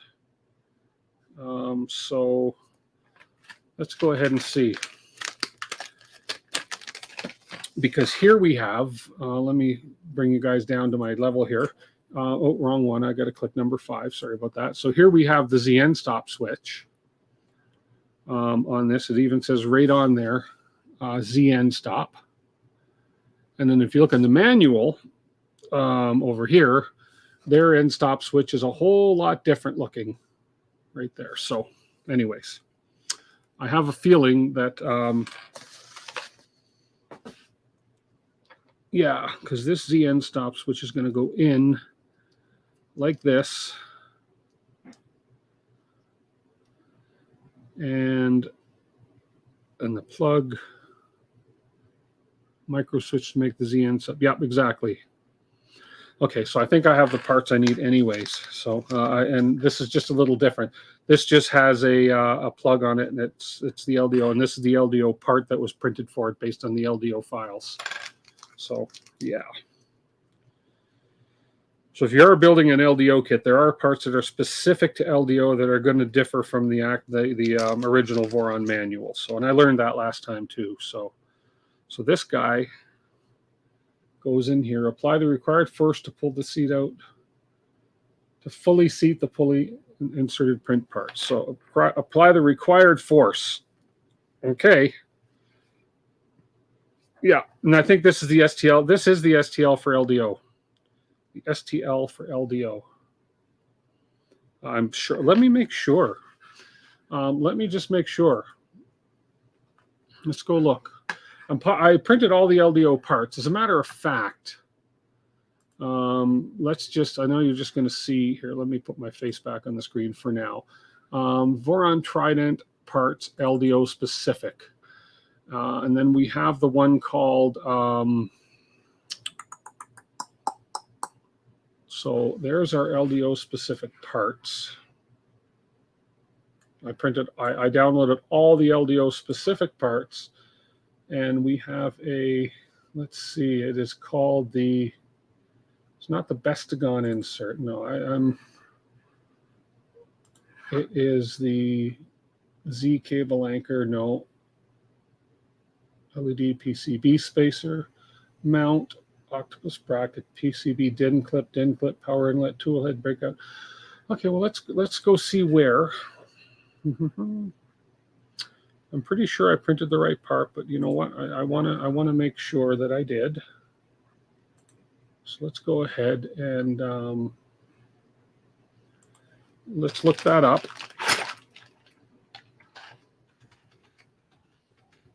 Okay. So if we go to the LDO Voron Trident, no, that's not where I wanted. This one here, LDO docs, and we go to the Trident, and we go to the build notes. No, it is the Trident 250 bill of materials. No. I got to find it here. Give me a second. Printed parts guide. Here we go. So we are looking for the Z LDO insert, nozzle probe, right here. That's the part for this, and I'm positive that's the part I printed. I just want to make sure. And that is, oh no, look, oh yeah, there we are. And oh no, it's wrong. I have the wrong part. I have the wrong part. Okay. Okay. Well, hey, Steve Builds, how are you, sir? Build's going good, except it took me forever to run the belts. Forever and ever and ever to run the belts. And I think I just discovered that I printed the wrong part for the Z-endstop. But I could have printed two. Let me look through and see.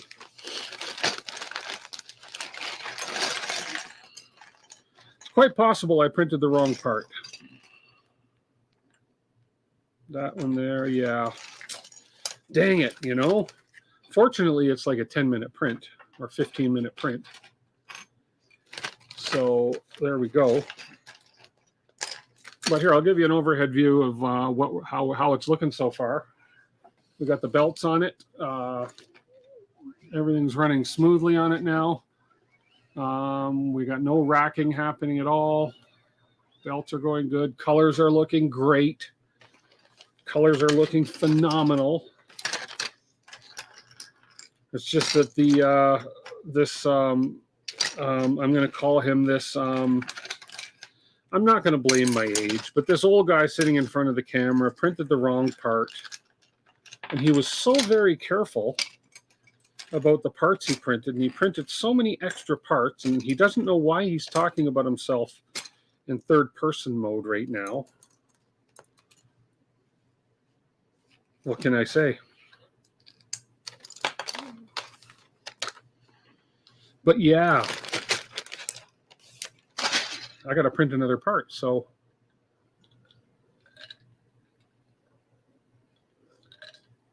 okay. So let's go ahead and not cry over spilled milk or the food I haven't had a chance to eat yet. Let me just double check, because I do have another bag of little parts here.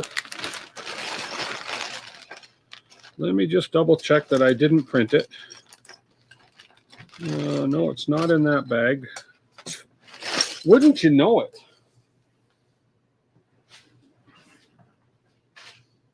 And let's see, is it in this bag? It's not in that bag. And it is not in this bag. We are missing the LDO version of this part, the Z probe. So it's a small part. It's not a big deal. It's a small part.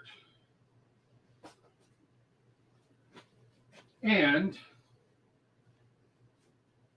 somewhere here, there it is. Somewhere here, I happen to have a printer all set up with ABS on it. And I can print a part real quick. I don't know. We'll see how long it'll take. But while we're seeing how long it'll take, let me get this printer heated up. Let me get the bed going on it, because the bed takes a little bit to heat up. And we'll print the part, and we'll, meanwhile, while it's printing, we'll go ahead and look and see what's going on next. Hey, it happens, right? I'm probably the only one that gets into a build on his live stream and comes to a point where you don't have the part printed that you need, but there's a lot of firsts on DeWitt 3D Canada. It's exactly how you use your V0. Yep, that's why we have our V0 right here. Getting ready to go. Are we turned on? We are turned on. Not that way. I'm saying is the printer turned on, so just calm down. Never ever happens to you? No, it doesn't, does it? Seriously, it probably doesn't happen to many people. I mean, come on, really, when you think about it. Okay, so let's go ahead and, okay, let's open a slicer. We downloaded the part. Oh, forgot that. Oh, that's funny. Okay, let's heat the bed. Let's get this, is that the right window? No, I don't have the right window open here. Let's go ahead and open the window that has my printers on it. No, I don't want my Discord window. You close. I have way too many browser windows open right now because there's so many different things I'm working on. So it's this one, this one. It's not that one, and it's not that one. It's got to be this window right here. There's the Vorons, and there's that one. So let's go ahead and connect. Let's heat the bed to 100. Let's heat the nozzle to 180. No, not 18, 180. And let's go ahead and get this part sliced up. Certainly not the first who forgot to print a part. Both Steve and Nero did, yeah. I try to try to be efficient, but it happens. Okay, let's go ahead and slice this part up real quick here. Where is my slicer? There's Prusa Slicer. We'll just open that. It's real quick and easy, simple. And then while that's warming up, there is our slicer. Zoom it in, and the part is going to be in my downloads folder. Come on, move over to this screen. Man, that's a big, that is a massive screen I got here. And where's the part? Nozzle probe LDO. There we go, and we will put it there. Our settings should be good here.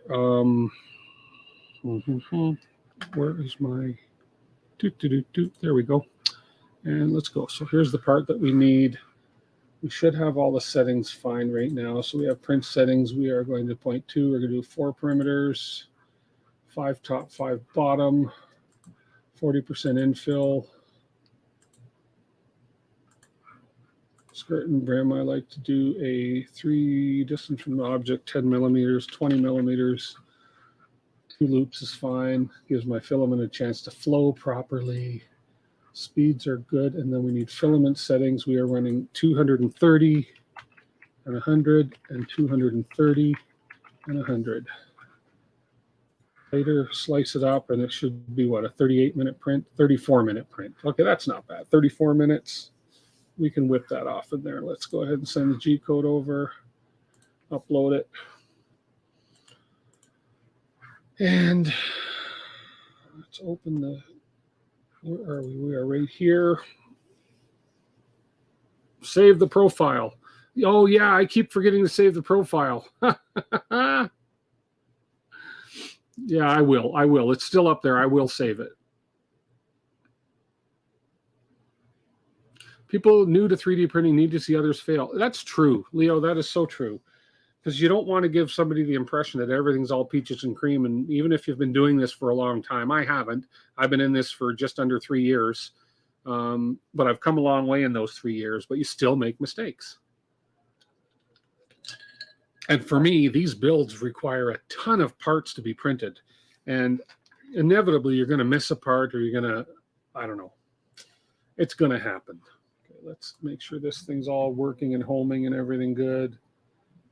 And just happens to be red ABS on here, so we're going to run it in red ABS. And there it is there, and we'll print, start the print. Okay, well, that's starting. We can go back to, that's not the assembly manual we were on. We were on this one. Okay, so while that's starting, boom, boom, we can't really do much of this, but we can look at our Wago nuts and put our Wago nuts in place. Now, the Wago part, I do have in my trusty bag of rainbow printed parts. Even though much of this doesn't get seen, I have 2 different Wago things. So there's the one they're looking for right there. This is printed in matte ABS orange. And then somewhere in my electronics parts, the most important part is not to give up if you make a mistake. Exactly. You know, Nightbot. What? You know what? I don't even know. I don't remember when I put Nightbot on. I don't remember how I programmed Nightbot. But Nightbot's being a biatch, right? Yeah. Electronics. Let's find my Wago switches. Is that how you say it? Wago? Wago. Yeah, Wago, Vago. Okay. I can go to camera 5. Boom. So I believe what they are after right now is, well, there's only 2 of them there. Is that the ones they want? Or is there another package of them here somewhere?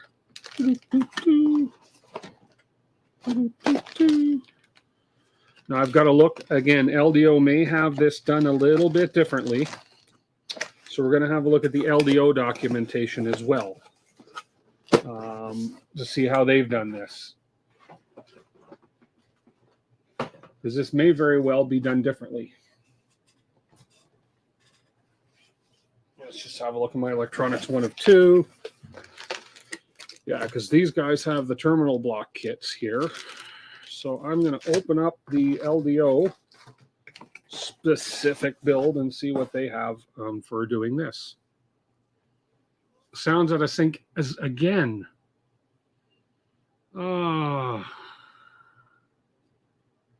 It's on my side, Steven. It's going to be fixed. There's a board coming in that's going to separate my sound from my video.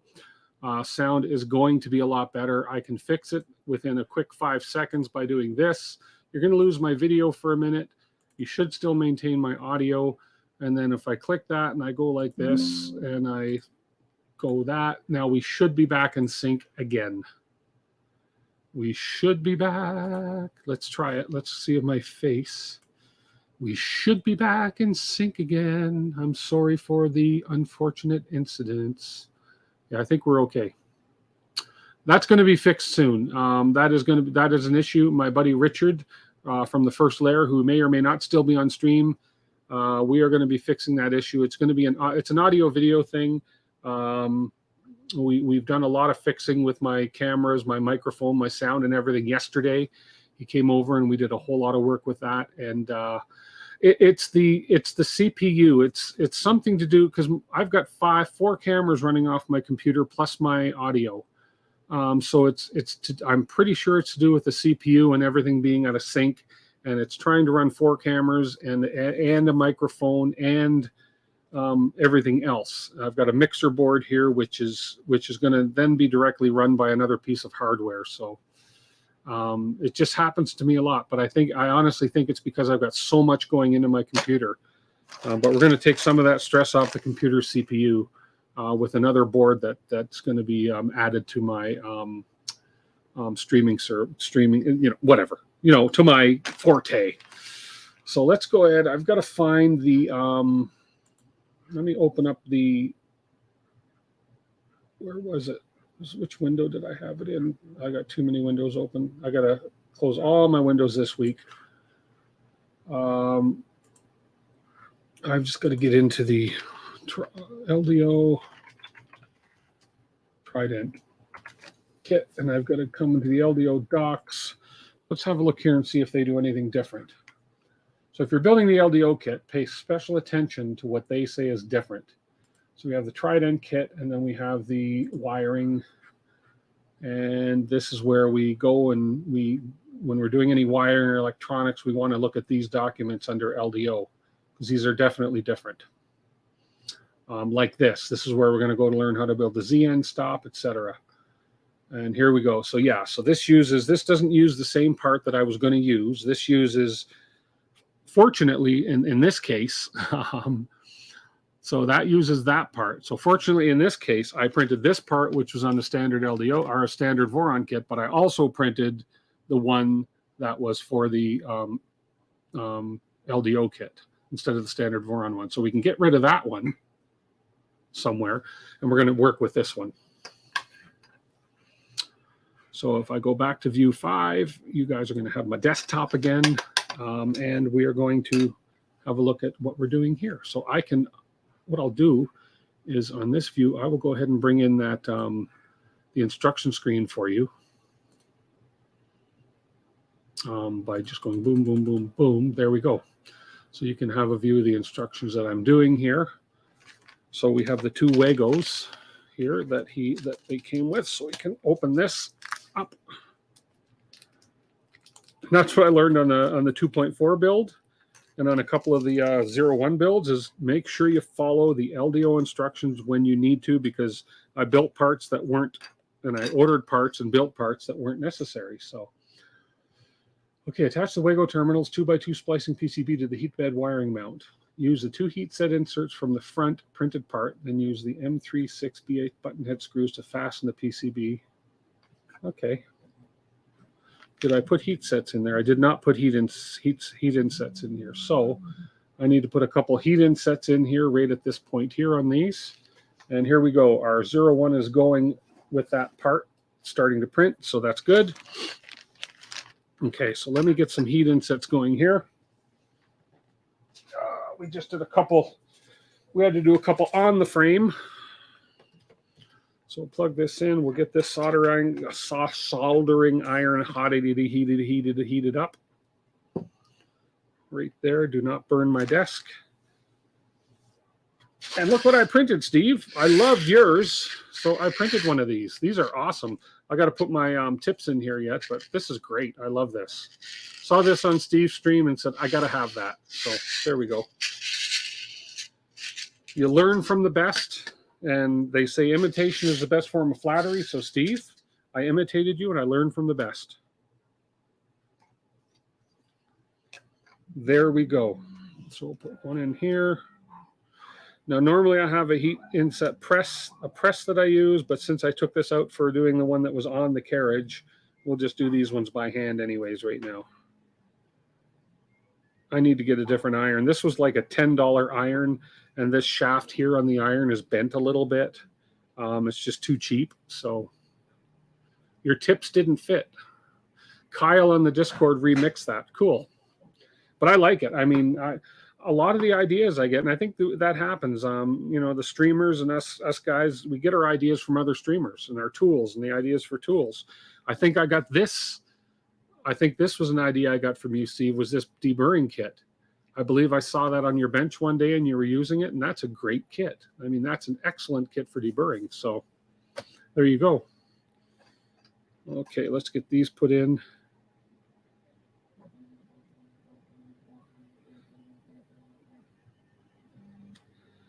And I learned back in my young days, I used to heat the iron really hot and get these, they'd go in, but I learned that you want these to go in slow. Because if you get too hot, you're going to melt too much plastic and you're not going to get the grip you need. There we go. And this one's going to go just a tad deeper.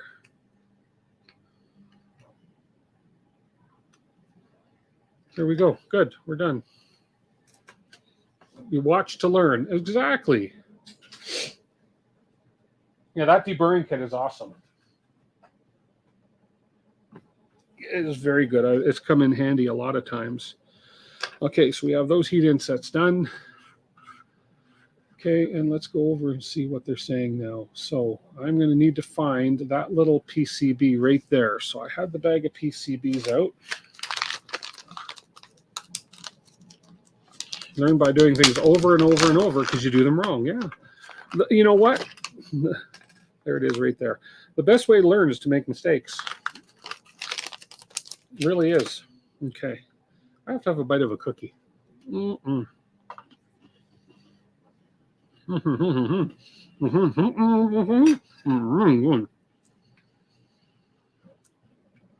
Okay, so I need 2 M5 by 10s.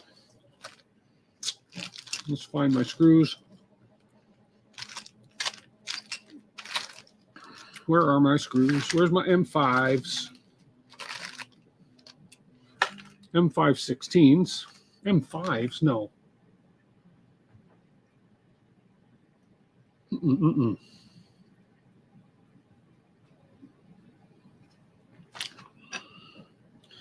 Those aren't M5s. Those are M3s.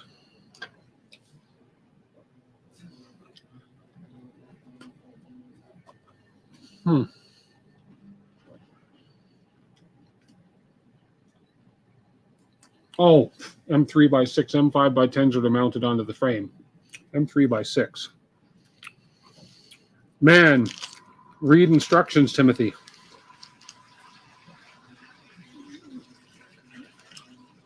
There we are. M3 by 6s.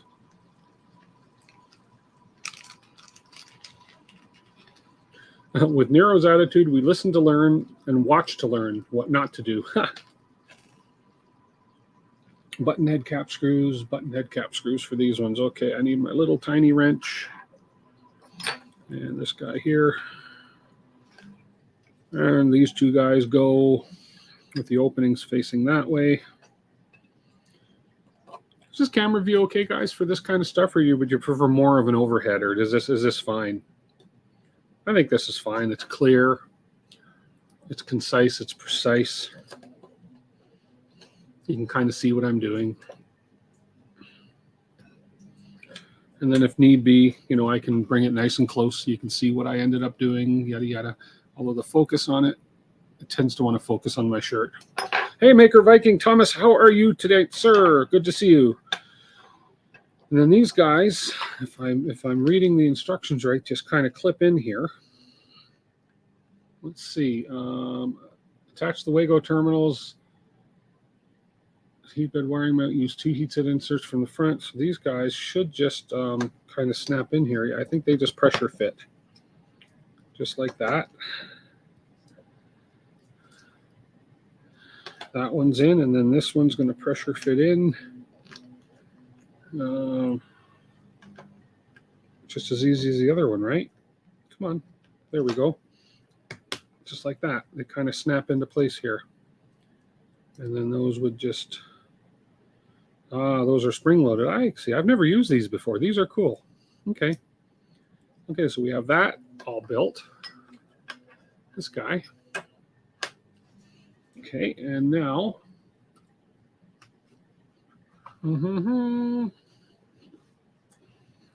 Well, and the part's printing just fine here. So we should have that part ready to go, and we'll get that part assembled anyways before we end the stream. So, okay, we got that done. Okay, now we haven't built the bed frame yet because we kind of skipped that step. Okay, so now we got to go back to, where's my documents? Where's my Adobe? This part here, yeah, we're going to go back to this part here and then go into the bed frame. Here we go. Let's make a better room. I got to move the 01 out of the way here. Okay, let's come back onto me here. So I need the F extrusion and I need the G extrusion. The F and G, the F and G extrusion. So we have a G and an F. And thankfully I labeled them all so that I know that I didn't mess up and use these for something else. So I'm doing good, Thomas. Thank you so much. It's been an interesting stream tonight because it took me an hour and a half to run my belts. And it shouldn't take me that long to run my belts. But it did, and it is what it is. So is my sound good tonight, guys? This is a new mic that I'm using. It's a shotgun mic, and it's I think it's a more rich, not nearly as tinny sound as the other one. Okay, so we need these, and then we need M5x16s. Okay, so M5x16. So let's go back down to the bench cam. What, the F? Yeah, that's the F for sure. M5x16s. I saw that just a second ago. M5x16 right there. I knew I saw it. And there's our F and G. It's an F and stream. G extrusion. Okay. That's not G. This is G. No. This isn't G. Well, you can't really screw it up. It's the only extrusion with a threaded hole on the end of it. So you really can't mess that up. Okay, so we put this in here. And then we come into this one with the hole being this way. And we come onto here like this. And then we find the hole for doing the screwing. There we go. And then I need my 3mm wrench. My 3mm, where's my 3mm? I had it out.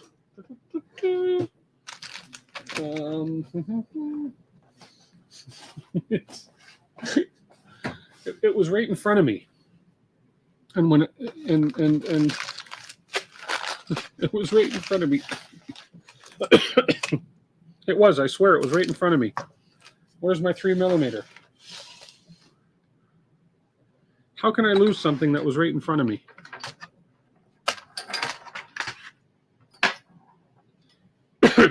Okay. Oh, that's the one that fell. That's the $5 wrench. That's the one that fell. Pre-Trident LDO frame, special from David. I printed solid and had to modify them for Trident. Ah. Okay, so we will screw this in. This gets it close because really, but there is a play of about, when you screw it in, it's close to the middle where you screw it in, but there's still some play there. You kind of have to have it lined up close to the middle in order to tighten that screw. So we're pretty flat. We determined my bench was pretty darn flat, albeit tilted. And so we need 175 millimeters. So let's go ahead. Does this go to 175? No, that goes to 155. Okay, so fortunately, we have a metric tape here that has millimeters on it. So let's go ahead and measure out 175 millimeters here.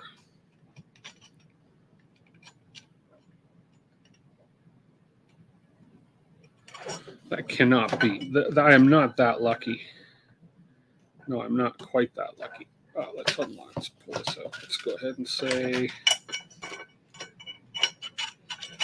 come on. Okay, so for 175, let's loosen this off a hair.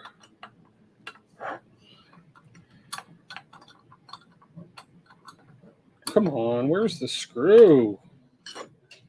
Oh, it's idiot. You're using the wrong one. Okay, 175. Bang on, right there. Don't shift when I tighten. Okay, 175. And we'll double check this side. See, that is 176. So, yeah, that's 176. This side is the required 175. So we're going to split the difference. And we're going to go 175 and a half.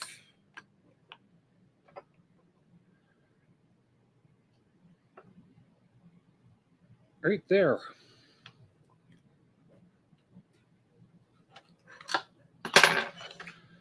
$175 and a half.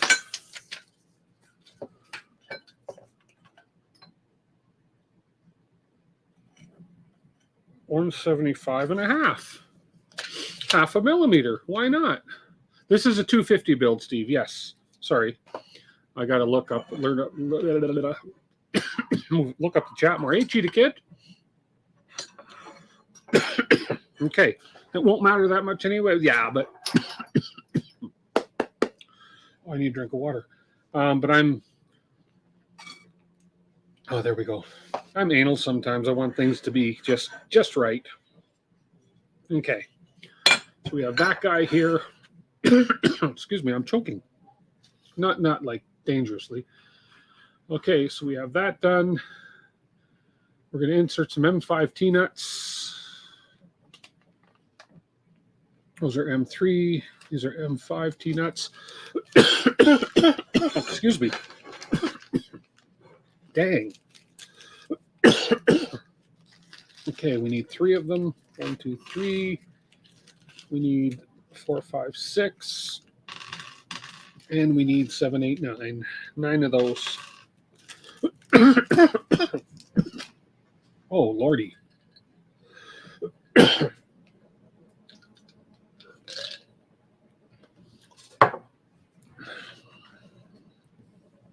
Okay, hang on 1 second.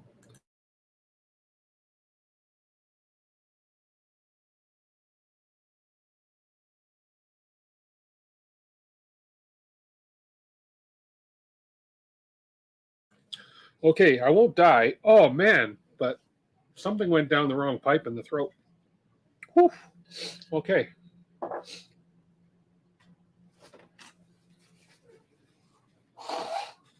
Okay, we're good.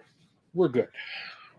Let's continue. So these T-nuts are all going in with the holes facing out. 1,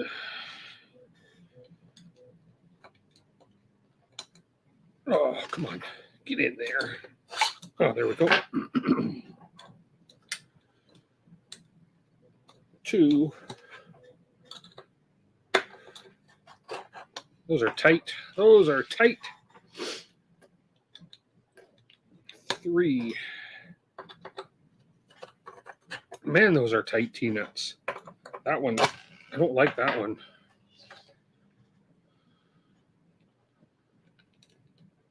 That was too tight for my liking. There, that's better. Not all T-nuts are created equal. Evening, Eclipse 3D. How are you, sir? Is the sound off again? I turned the sound off again to have a coughing fit because I did not want to have a coughing fit on stream. Okay. Now we need some in the ends, and it looks like we go, and this is just me getting the holes oriented right. Outie hole, so the hole faces out. On this one, so we face out. Because the way the holes are oriented, I've learned, is important, because when you're putting things together that are close together and you don't have these holes lined up properly, it can be an issue. And then this one is an innie hole. So these two holes are going to be close to each other. And look at that one. That one just slips in like it's greased. And then the outside one is an outie hole.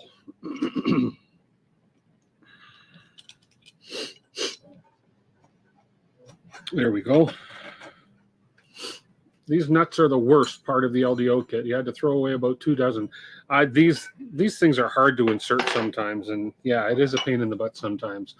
Faces out, faces in, faces out. So the opposite of what we just did. So this one faces out.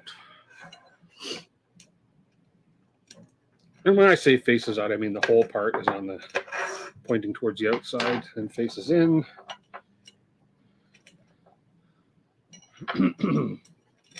There we go.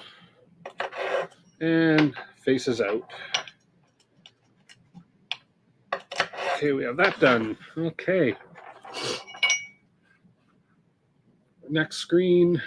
Oh, we need some M5 T-nuts on the sides now. Of course we do. M3 on one side. Okay, so let's not mix this up. We're going to need 2 M5s, and we're going to need 2 M3s. Okay. I haven't had trouble with the threads yet, Leo. Fortunately, I haven't had trouble with the threads. I've just had trouble with them putting them in. So facing this way, the M3 T-nuts go on this side. So we'll put the M3s, and they go with both holes facing in. Okay. One. And the second one. Okay, so those are the 2 M3s that have gone in on this side. Okay, and then on the other side, we want 2 M5s, and those are both facing, first one's facing in, second one's facing out. So this one, the hole faces in, and this one, the hole faces out. These slid in super easy. Sometimes I think it's the extrusions as well. And out. There we go. So we have those in. Okay, and that's the one side. Are we going to turn it over and do something on the other side? Nope. Okay. So we need some more parts again now. And I know I have these parts printed because they're in purple. They're cool purple. Purple. Purple. And where's the other one? Is that the only one? I thought there was another one of these. Here's the other one. Okay, now these are using GE5C bearings. Okay, I think those are the bearings. I believe. I could be wrong, but I think that's these bearings that are in a box. GE5C bearings. Yes, these are a little different bearing. Let's make sure they're GE5C. GE5C and GE5C. Yeah, so these are the right bearings. You need to swap the screwdrivers with the ones that the hexagon handles, otherwise they'll end up on the floor for sure. Yeah, these, yeah. I've got, I mean, I should be using these. I really should be. But I kind of like the other ones. They're all good, but yeah. Okay. Let's grab a GE5 bearing.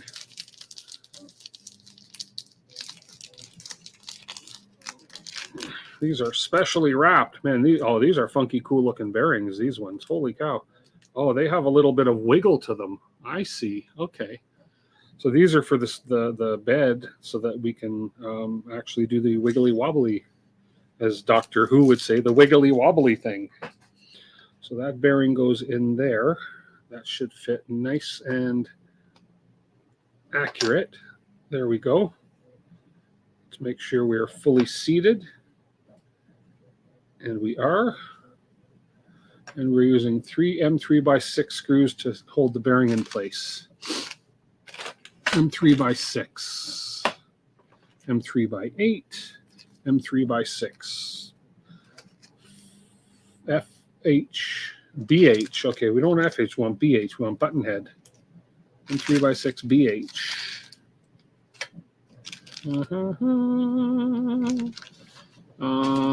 Let me find them. They're here somewhere. M3x6. Well, that's the same thing. Hang on a minute. No, that's a flathead. That's flathead. We want button head. Where are you? Oh, right in front of me. They were right in front of me. So we're going to need 3 of these for now. And we need our 2 millimeter. Is that our 2.5 millimeter? No, we need the 2 millimeter. And then these just tighten into plastic. There's no, and these are just going to hold the bearings in place.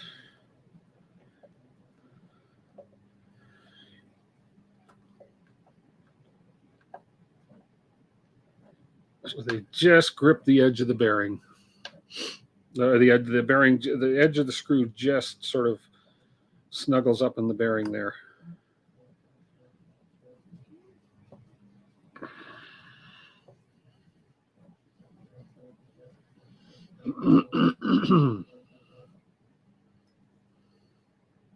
See that one?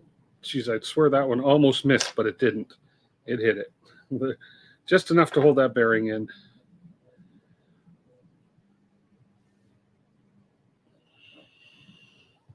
You bought a set of 1/4 inch long shank bits and 3D printed handles for them with a magnet in the back. Oh, that's cool. Oh, that would be cool. Yeah, that'd be nice to have. I'm forever putting these down. Like, look, if I put this on my desk, my bench is tilted a little bit. Look, just boom, right off the edge, right? And now what I need to do, this bench has adjustable feet. So what I need to do is go down on the bottom corners of this bench and just unscrew the feet just slightly, just so I don't get this rolling. You know, and if I'm not mistaken, Steve, if you're still on here, don't you have like a backsplash, like a kitchen cabinet counter as your bench, and then you have a backsplash and nothing can really roll off the back of your bench? Is that right?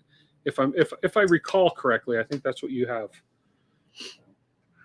Anyways, don't over tighten.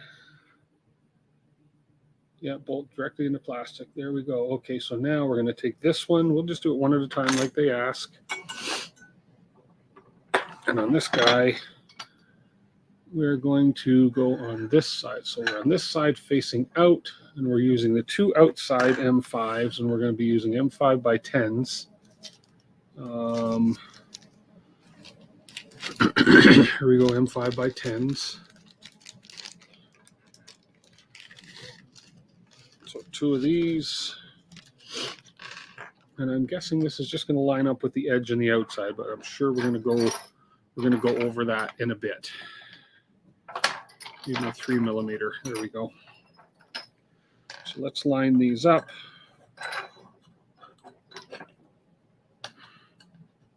And this one, there and kind of there. Yeah, I think, yeah, I'm pretty sure Steve has that. It's like a kitchen backsplash, which is smart. You're not going to lose anything behind your bench.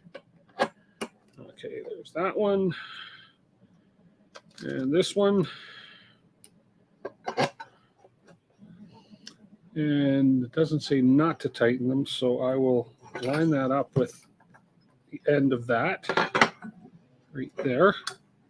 Let's make sure we're not sticking over the end. Right about there. And there. Okay, that's that one. And I'm guessing we're going to do the other side now. Yeah, except this is the middle. It's like the middle frame. So that piece is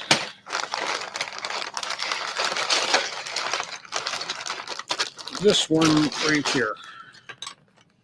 That's the piece there.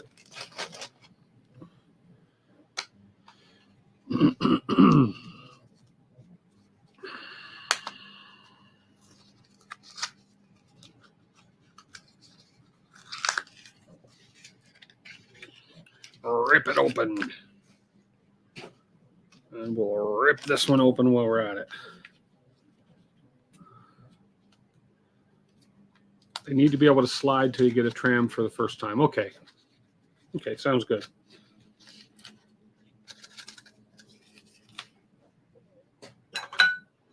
We can just let them, loosen them off a bit so they have room. Now, since we're going to put these in, let's just do this all at once.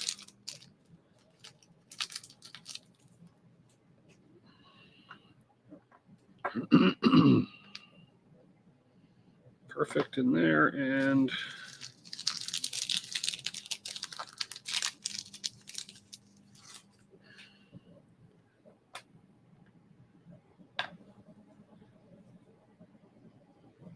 perfect. Okay.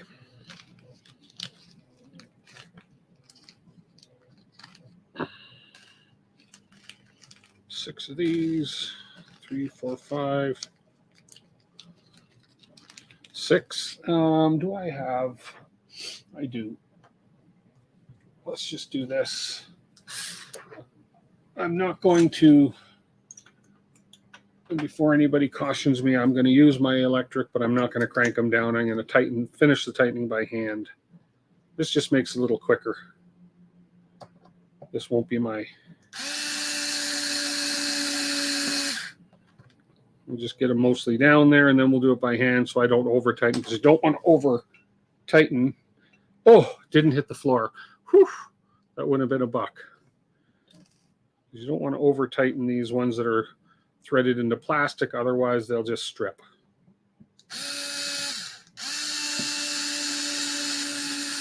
There we go.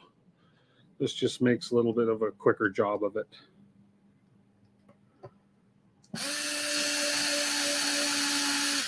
There we go. Because this little, this power driver has a ton of torque. More torque than you need for these kind of builds, but it comes in very handy.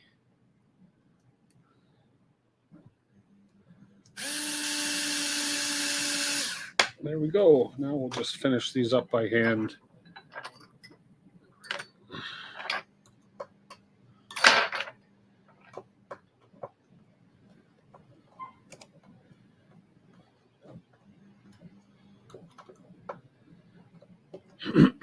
That part's almost printed.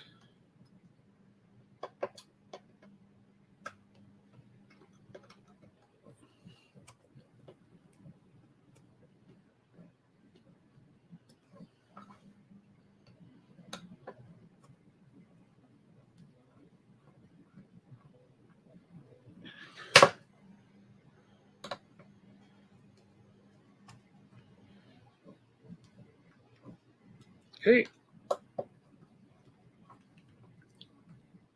Okay, those are done.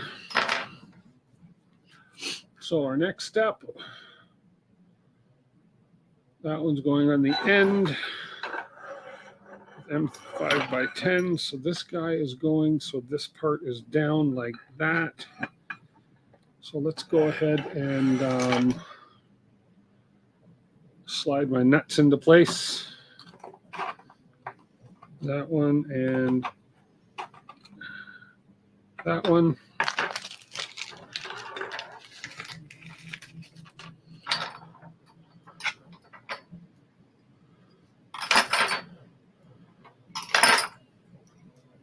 Okay.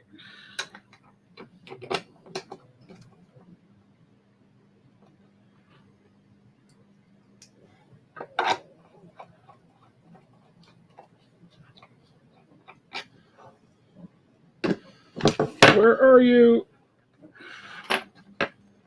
Here you are.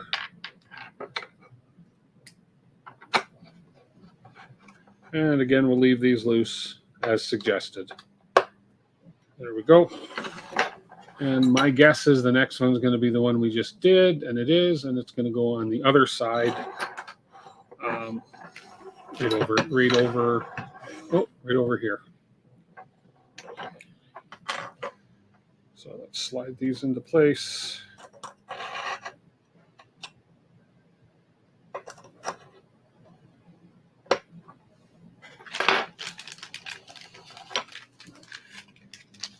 Just to make sure they don't fall off when you turn it upside down. Yeah. Yeah. That one. This is fun. I love this build. This is great. I like that it's a little different than the 2.4. And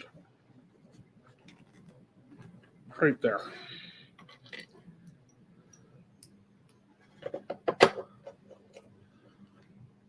Oh, don't need to tighten those. Leave them loose. Leave them loose. There we go. Okay, there's that part. Okay, now, is that zoomed in there? Is that, yeah, I can zoom out a little bit on this. There we go. Yeah. Okay, so next, oh, then we're going to put it in. Oh, I see where they go. Coolio. So that'll be attached with some M5 by 16s. But in the meantime, and because we are coming towards the end of the stream, so we went ahead and skipped this. But in the meantime, our print is finished. So let's go ahead, since we were at this point and we had to stop and print a part, and we just skipped ahead. So now we can go to camera 3 and lower that a little bit. And we can pull out the part we were missing and assemble this part. So here we go. So that's hot. That's a little hot. That's not counted as an injury. No, in the pool, it's not. I didn't burn myself. It's just a little hot.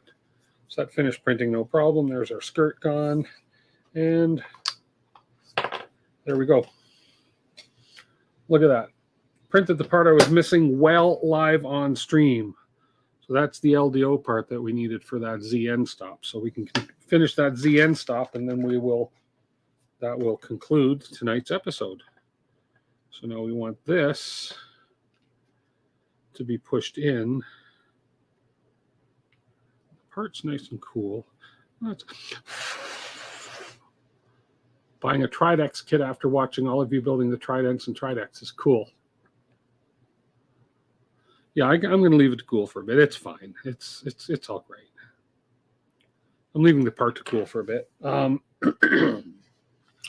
if I skip back up, no, actually, if I go over to the Voron docs, which was, let's see, where was the Voron one? It was right, was it here? And then up a little bit, right here. This is the part we're doing right here.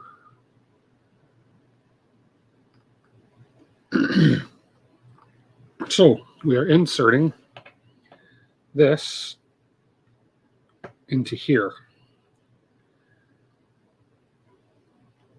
And it's a very snug fit. Very snug, actually. Let me...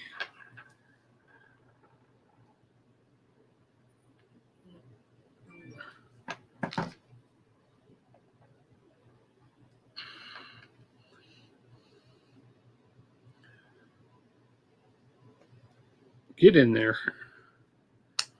Come on, come on. There it is. There's the grooves. Ugh. Might require a vise. Yeah, I'm thinking so. Okay, so hang on. Let me get it. I think you're right.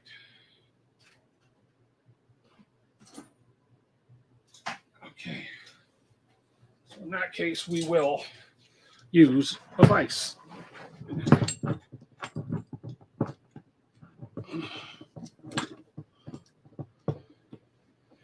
Okay, let's put the bench vise on. Let's go ahead and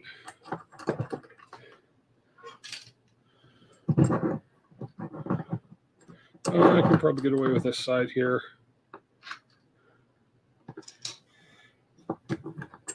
Okay.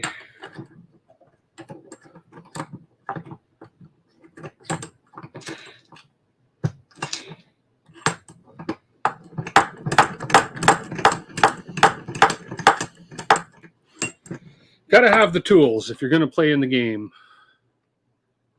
Okay, let's make sure that we are straight. Splines are, yes. There they are, right there.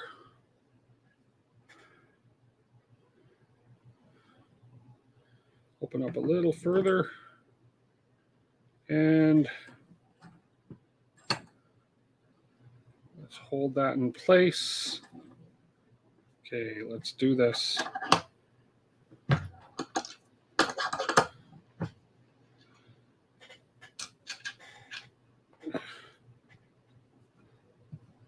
There we go.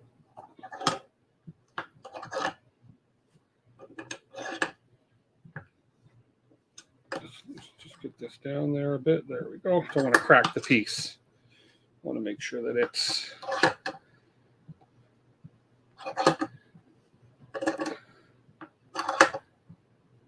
there we go. That's not coming out.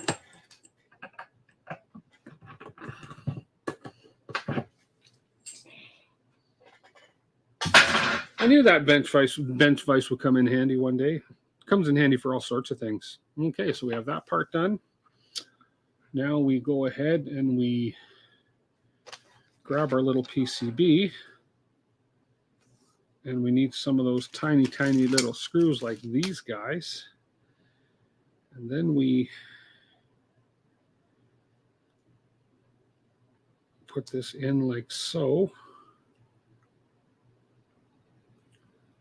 Okay.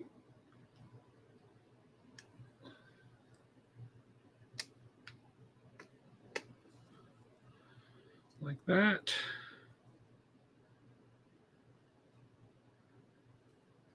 Then we put those two tiny screws in the end, our M2x10 self-tappers. Good thing, I know. Print tuning dependent, yeah. But that's okay. It's a piece that's not going to really ever need to come out. Okay. Where is my 2mm? Oh, that's even smaller than the 2mm. I'm going to need to break out these guys. That is a 1.5mm. Holy crap. There we go. That's tiny, tiny.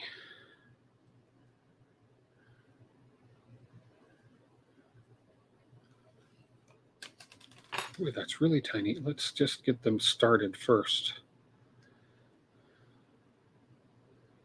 Why? Yeah, I want to get that started first. That way it's easier than having to see blindly down that hole. Although, you know, it's nothing to start. At least if I get them in here. There we go. Okay, and just make sure they're not poking through too much. There we go. And then if I put it down this way,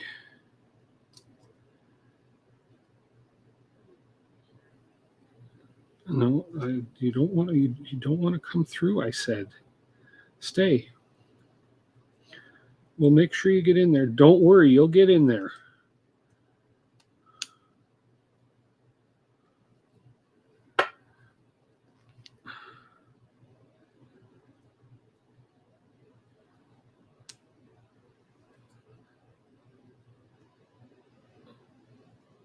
Don't poke out. Do not poke out. There is no 1 millimeter Allen key. The 1.5, 1 millimeter would be very, very small. There you are. There you go. That'd be extremely small. Of course, they fall out of the hole anyways. Come on. Come on. Oh, I can find it. Here we go. Come on, get in the hole. Oh, man, these are tough. Come on. No, these aren't tough. The belts were tough. Okay, there's one of them. The belts were tough. This is not tough. And the other one should just find itself. There we go. There we are. Oh, and the wrench just fits in there. Like, it just fits in there. You can see with the insulation on it. I do have wrenches without insulation, but this works. And we don't want to over tighten.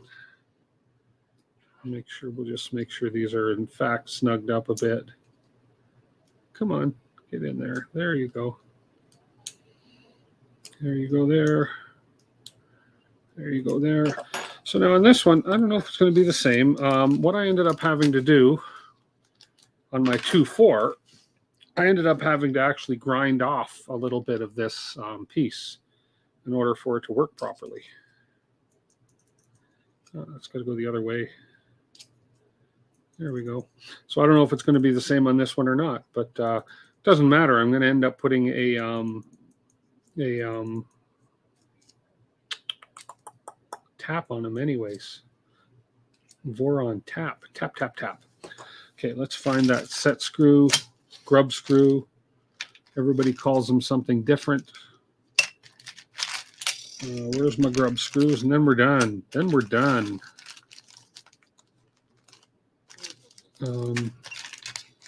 Wow. Oh, I might not have taken them out of the hardware box yet. Let's see.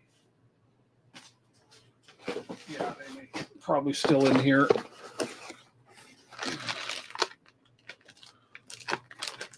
That's the backup. It's there.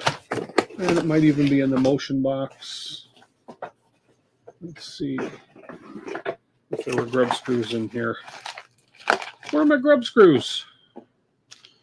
My grub. Where's my grub? Are they stuck to the bottom?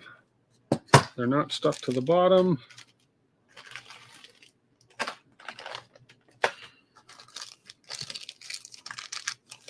Dum, dum, dum, dum, dum, dum, dum, dum, dum, dum, dum. It's going to be the smallest bag. Huh. Well, maybe. Nope. Where are my grub screws, folks?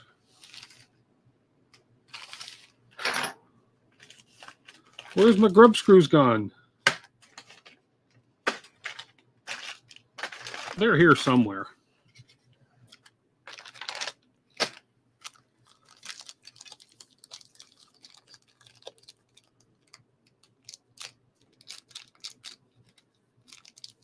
What should be illegal? Oh, 1.2 millimeter for M2 button hex head drive bolts.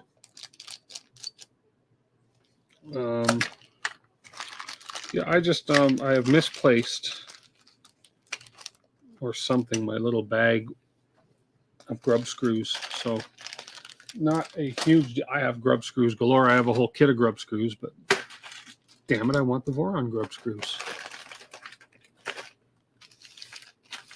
Not there, not there, not there. Not there.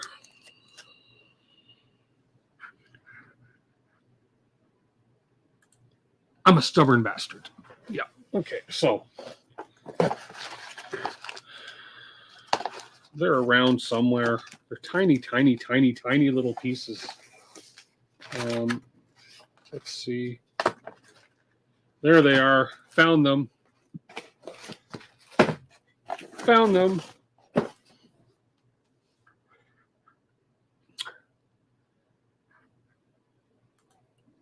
Okay. Last but not least, the illustrious, the elusive, never escapes you, grub screw. Come on, close the bag. And this should be a, no, that's not a 1.5 millimeter. That's a 2 millimeter.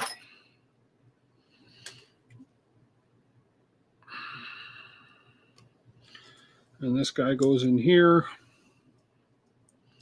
Just enough. We don't want to tighten it, just so that this does not fall out. There we go. Just like that, so that we can still click. But as I say, I had to grind off, oh gosh, 2 millimeters or something on my 2.4 in order to get it to the right height so it would work properly, and because it was sticking way too high above the bed. So there we go. We have that part done. We have that part done. And we are ready to call it a, oh, and there's the other one that I didn't do right. So we can throw this part. This part here can, like, basically to the moon. We don't need that part. I'm going to step on that later, aren't I? When I do that. I am going to step on that, and I am going to regret doing that. You watch. Look in the extras. I was going to look in the extras bag, Ricky B, until I found it. Yeah. So, what's it say? Andrew Humphrey, you're starting to bug me. Stop spamming symbols. What symbols? Nightbot, don't be so rude. Okay, guys. Well, 8 o'clock, 3-hour stream. We got a fair bit done today. You know, as I say, if we look overhead, we got a lot done on this. We got the belts on finally. We got some of the bed built now. Where did I put it? So we got this. We got the bed, sort of the bed frame started to build. We had to reprint a part, which kind of slowed us down. But let's be honest, I took too long on the belts. I mean, it is what it is. But I took longer than I should have on the belts. But that happened to me on the 2.4 as well. I struggled with the belts a little bit, but I'm sure that happens. I'm sure that happens, and we're all good. So, but it is what it is. Thank you so much, everybody. I appreciate everybody that hung on this long, and I appreciate everybody who's on the stream tonight. Thank you guys so much. We'll continue this build next Sunday. I think next Sunday, let's just really quickly have a look. Next Sunday, it looks like we're going to get into attaching the bed frame, putting the bed on possibly. Then we get into wiring up the bed, and then we get into the hot end, which we're going to be printing a stealth burner. I got most of the parts printed for the stealth burner. We got the cable chains, blah, blah, blah. Then after the hot end, I think we get into electronics. Let me skip by. And then wiring prep. Yeah, then we get into some wiring prep. Yeah, and then we can start getting into electronics. So we've come a long way. We've come a really long way. So it's all good. So thank you, everybody, for watching. And we will catch everybody next week, same time. During the week, I'll be doing some streaming on a few different things. I have... right down there on the floor, if you look right there, it's hard to see. That's a Creality CR10S Pro. That Creality CR10S Pro, I haven't had in my floor. That's been away for well over a year or more. I got it back. Now that I know what I'm doing, I plan to clipperize that CR10S Pro and do a whole bunch of funky things to it. So that's going to be my pet peeve project. Pet peeve? No, just a pet project. So I'm going to be doing a whole bunch of stuff to that. So stay tuned. I may do that during the week. I may do it after this build, whatever. We'll see. But that's something I got coming up. I want to play with that. And that's just sort of my toy printer that I can fiddle around with and put parts on it that I have hanging around from all these other builds. So we'll talk to all you guys next week. Have a great week. Stay safe. And bye for now.